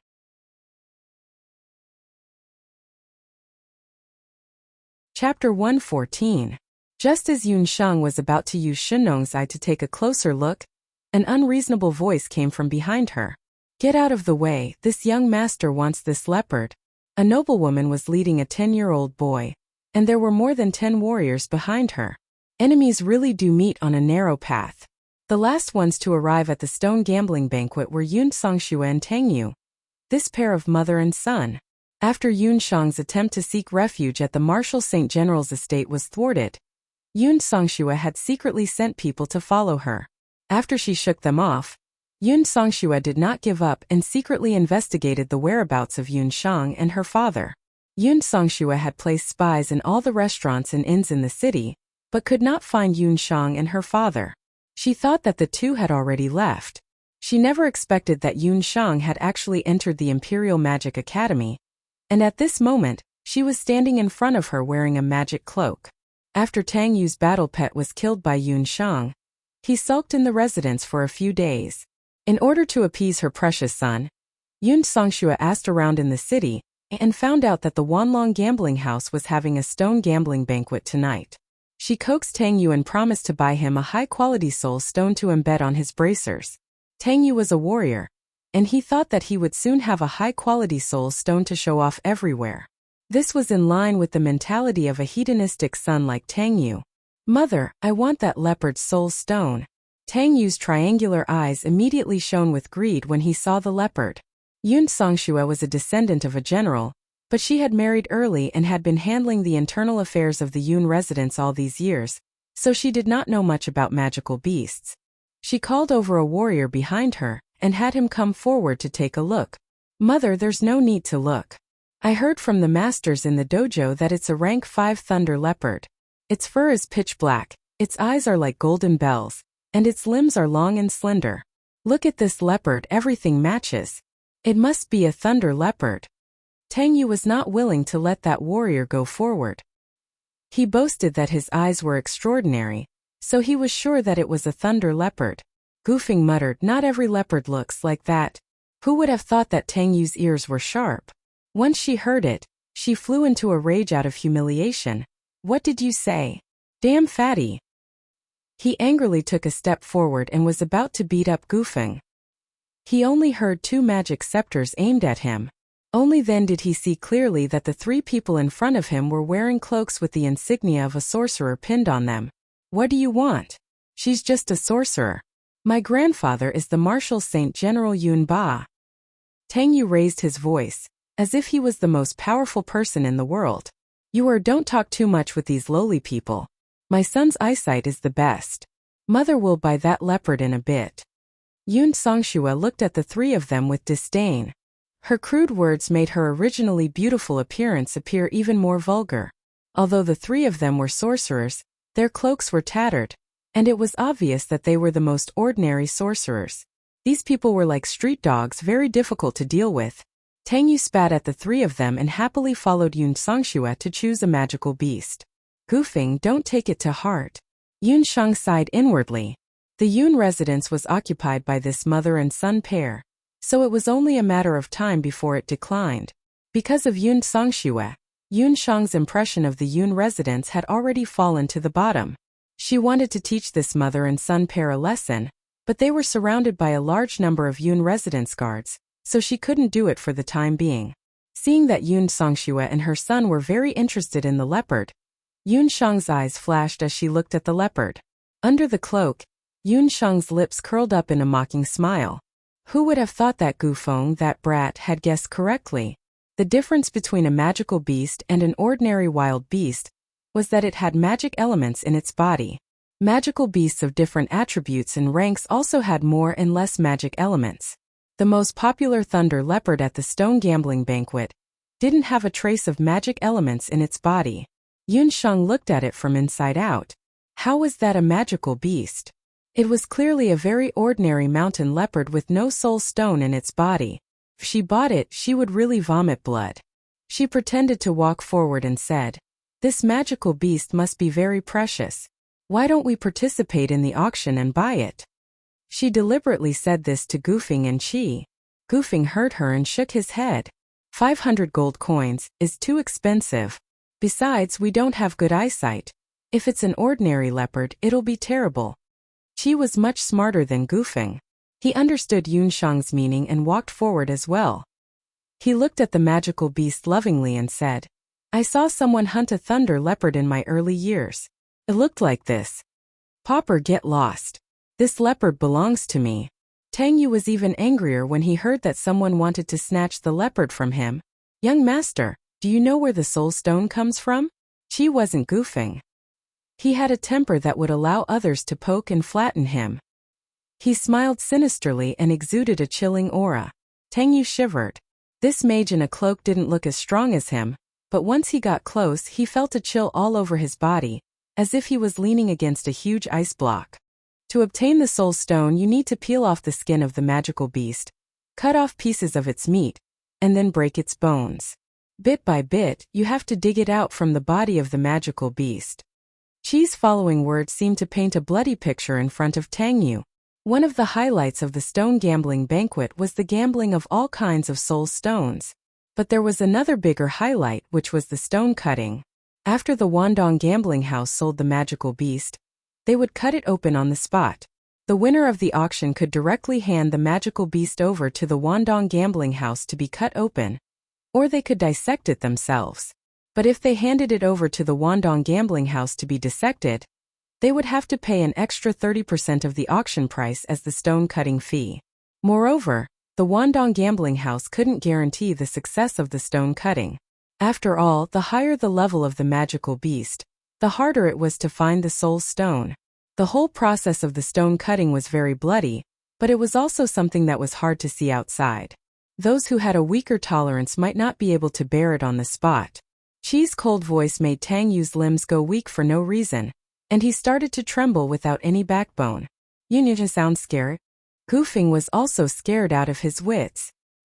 He didn't expect there to be such a thing after the stone gambling event. Yun Sheng laughed when she heard that. She didn't expect Qi, that little brat, to be full of evil tricks even though he was usually cold on the outside. Looking at Tang Yu's appearance, he was probably scared out of his wits. "Let's just watch." Actually, the stone cutting isn't something scary. Yun Sheng stopped watching the show. She didn't forget that she was here today to find a suitable soul stone for Gufing. Yun Sheng looked around again and was disappointed to find that none of the magical beast soul stones matched Gufing's magical attributes. Chapter 115. Retracting her gaze in disappointment, Yun Sheng secretly observed everyone else's actions while Yun Songxue and her son's attention was on the magical beasts like most of the guests. When entering the stone gambling banquet, Yun Sheng was only paying attention to one person. It was that female summoner and the martial artist's retainer beside her. With their cultivation, it was impossible for them to come to the Wanlong gambling house's stone gambling banquet just for the level 4 or 5 magical beasts.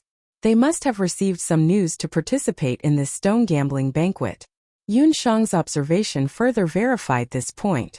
Unlike the others, that female summoner didn't join in the fun to look at the most popular magical beasts. She only checked out the remaining magical beasts that didn't seem outstanding. Her gaze landed on a magical beast. It was a very ordinary wall tortoise.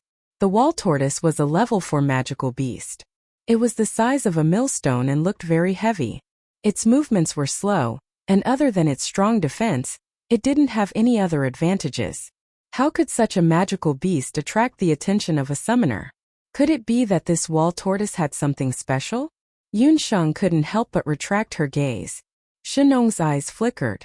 Yun Sheng was slightly stunned when she saw it. She discovered something different under the wall tortoise's thick shell.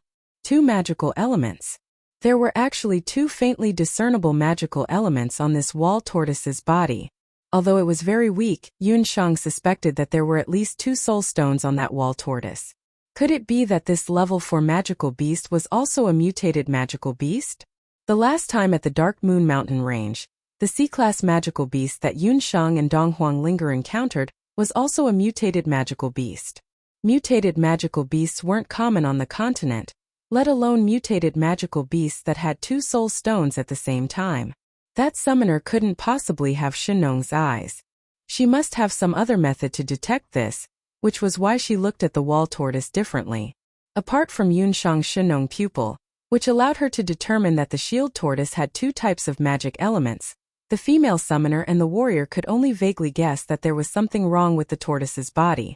Yun Shang withdrew her gaze. After a round of selection, the guests had all chosen their ideal magical beasts. Yun Shang, do you really want to gamble? Gu Feng had a bitter look on his face. He had no clue about this pile of magical beasts.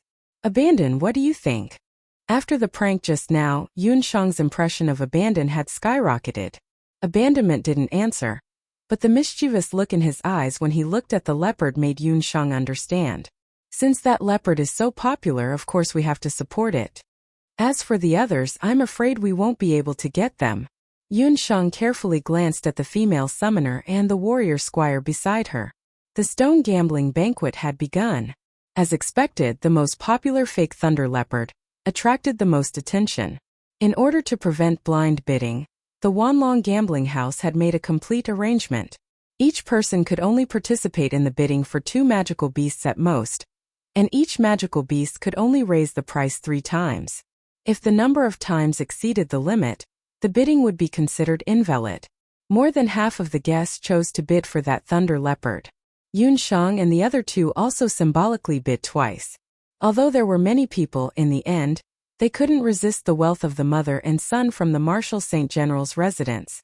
The final price of the 500 gold coins, fake thunder leopard, reached a shocking 15,000 gold coins. After the successful bid, Tang Yu's face was full of joy. Little did he know that he wouldn't even be able to cry later. Further down, the magical beasts in the venue were also auctioned off by different people. The wall tortoise that Yun Shang and the female summoner were interested in was the third last item to be auctioned off. After more than 10 magical beasts had been auctioned off, there were only about 10 people left who were qualified to bid. Among them were Yun Shang, who still had 1 chance to bid, the female summoner, who didn't bid at all, and a few guests who didn't manage to buy the magical beasts they wanted in the previous rounds. When the wall tortoise started bidding, the female summoner directly shouted, 1,000 gold coins. A warrior beside her shouted, 1,500 gold coins.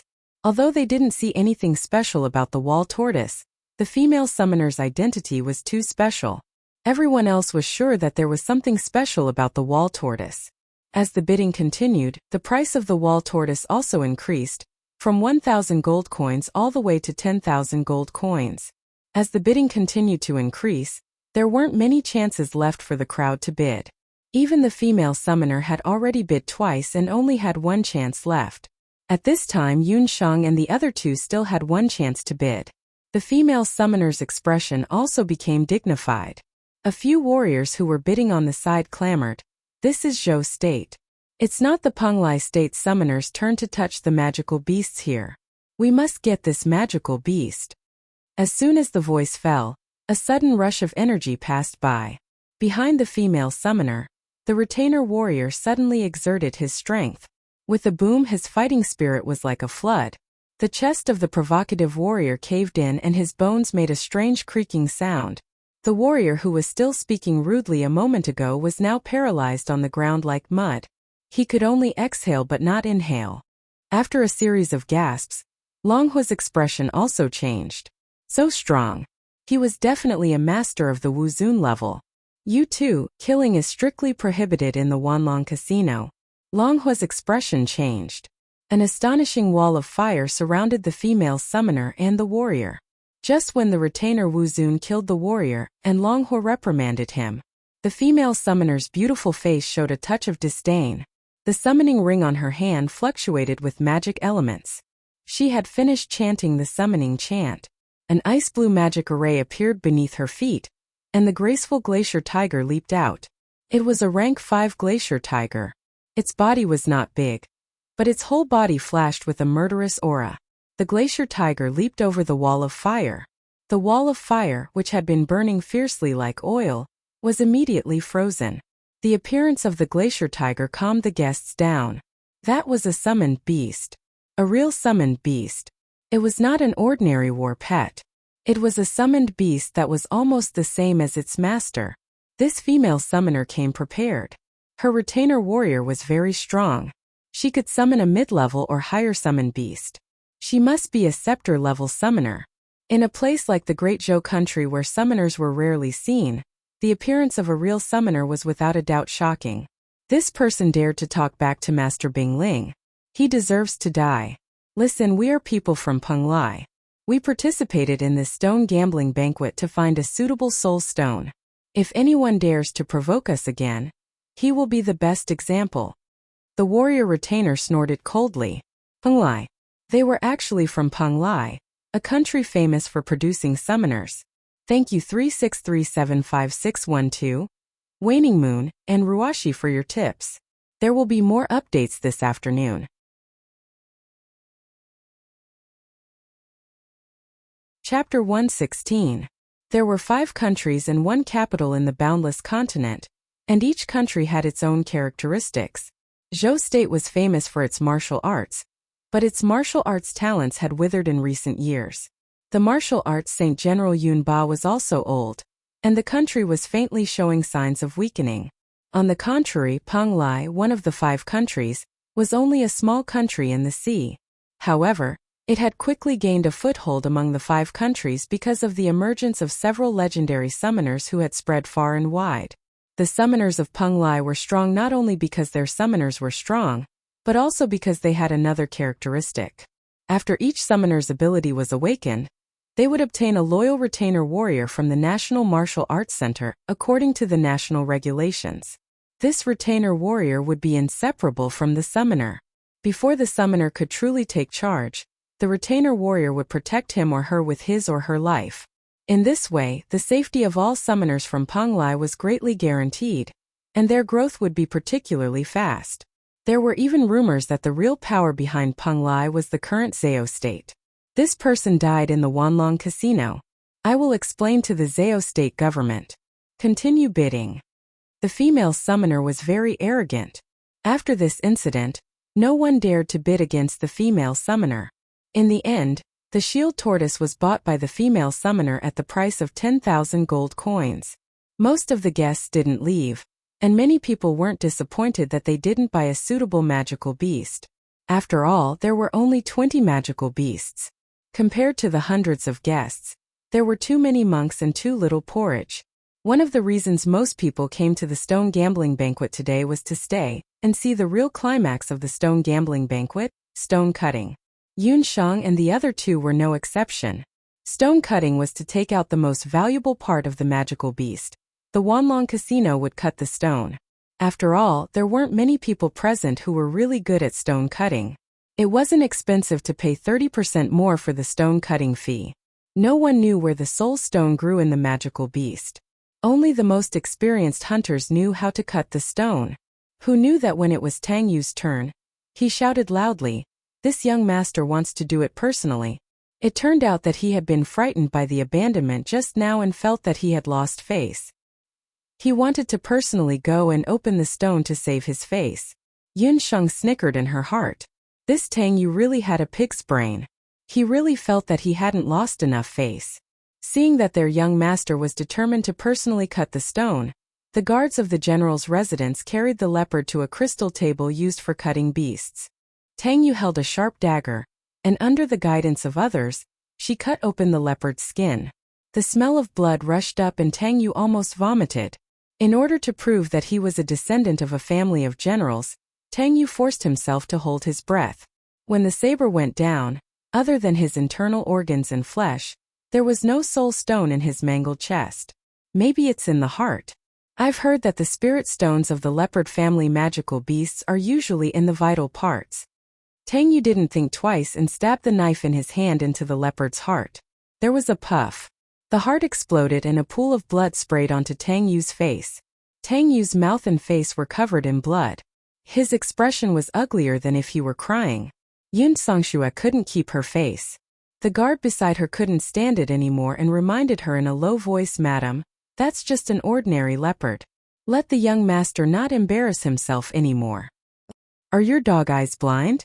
You can't even recognize an ordinary wild beast and a magical beast. What's the point of the general's residence raising you?" Yun Songshua slapped him. Tang Yu, that rascal, also jumped down the ladder when he saw it. He cursed, "You blind thing, causing your young master me to spend a lot of gold coins to buy a leopard." A leopard and a bumpkin, they really were a match made in heaven. Seeing that the mother and son of the Marshal St. General's residence were so outrageous, pushing all the blame onto the guard even though it was clearly their own fault for misjudging a magical beast and a wild beast. The onlookers at the side couldn't help but shake their heads. Everyone thought in their hearts that it was truly the family's misfortune. Old General Yun Ba's illustrious reputation was without a successor. Tang Yu stood to the side dejectedly. He didn't succeed in his stone gambling, so he naturally thought that others deserved to be unlucky as well. However, the magical beast that the next few people bought all followed the rules. Under the stone cutting of the Wandong gambling house, they each obtained a few level 3 and level 4 soul stones. Finally, it was the female summoner's wall tortoise's turn. Among magical beasts, tortoises had the strongest defense. That tortoise shell was so hard, what kind of weapon would be used to break it open? That was what everyone present thought. Tortoise magical beasts actually had another characteristic. Not only was their defense strong, especially after a magical beast died, its shell would cool down and become incomparably hard. Only an extremely powerful warrior, or even a magus proficient in lightning, would be able to split it open. Generally speaking, the magical attributes of the summoned beast and the summoner were the same. The female summoner just now had summoned a water-type and ice-type magical beast. She was also a water-type magus. "Lady Summoner, I'm sorry to tell you this. We can't guarantee that we can successfully dissect this wall tortoise." Longhua seemed to have already known that this wall tortoise was difficult to deal with. He didn't wait for the female summoner to speak and directly shirked the responsibility. "No matter, I'll deal with it myself." The female summoner seemed to have been prepared. She had killed someone at the Wandong gambling house, so the other party naturally wouldn't treat them kindly. She raised her hand, and there was a bluish-purple round pearl in her hand. The pearl wasn't big, but there was a bluish-purple lightning rune flashing on its body. That bolt of lightning seemed to be alive as it kept pulsating in the pearl. The Thunderbolt Pearl is an intermediate-level magic weapon. The Thunderbolt Pearl.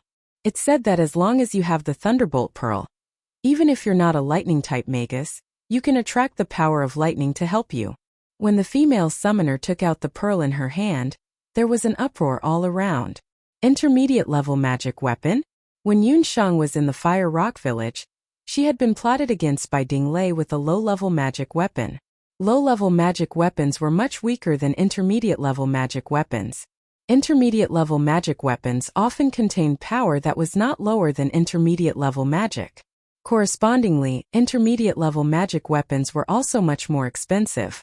This pearl, called the Thunderbolt Pearl, was an intermediate-level magic weapon.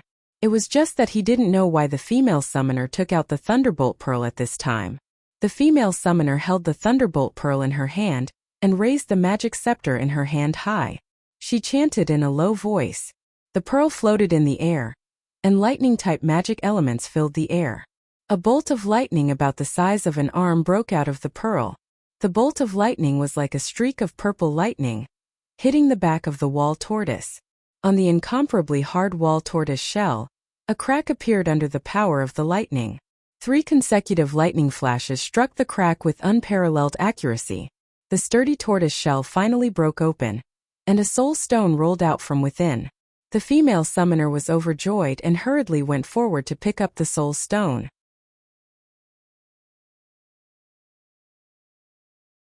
Chapter 117. Half of the wall tortoise's soul stone was crimson, while the other half was emerald green. It looked like a fine jade, completely different from the ugly appearance of the wall tortoise. The guests present sighed. Some sighed, some regretted, and some coveted it. At this moment, everyone knew that the female summoner had obtained a precious fire and wind dual soul stone. Dual soul stones were considered one of the most precious types of soul stones. One soul stone contained two magic elements at the same time. There was only a 1 in 100,000 chance that a mutated magical beast could produce a dual soul stone. The female summoner was wild with joy. She felt that the 10,000 gold coins she had spent earlier was well worth it. Although everyone coveted and envied her, no one dared to make a move. Not to mention the power of the Wandong gambling house. The strength that the female summoner had displayed earlier made them not dare to have any improper thoughts. Just as the female summoner was rejoicing, Yun Sheng acutely sensed that a trace of mockery floated in the eyes of the master magician called Long Hua. Crack. There was an extremely soft sound. Under everyone's watchful eyes, the red and green dual soul stone shattered. She had thought that she was clever, and used the power of lightning to split open the hard shell of the wall tortoise to obtain the soul stone. However, the power of lightning had also passed through the wall tortoise and acted directly on the soul stone. It was expected that the soul stone would be split in half. The smile on the female summoner's lips instantly froze on her face. Her face turned green and purple. Damn it! You already knew that the power of lightning would damage the dual soul stone.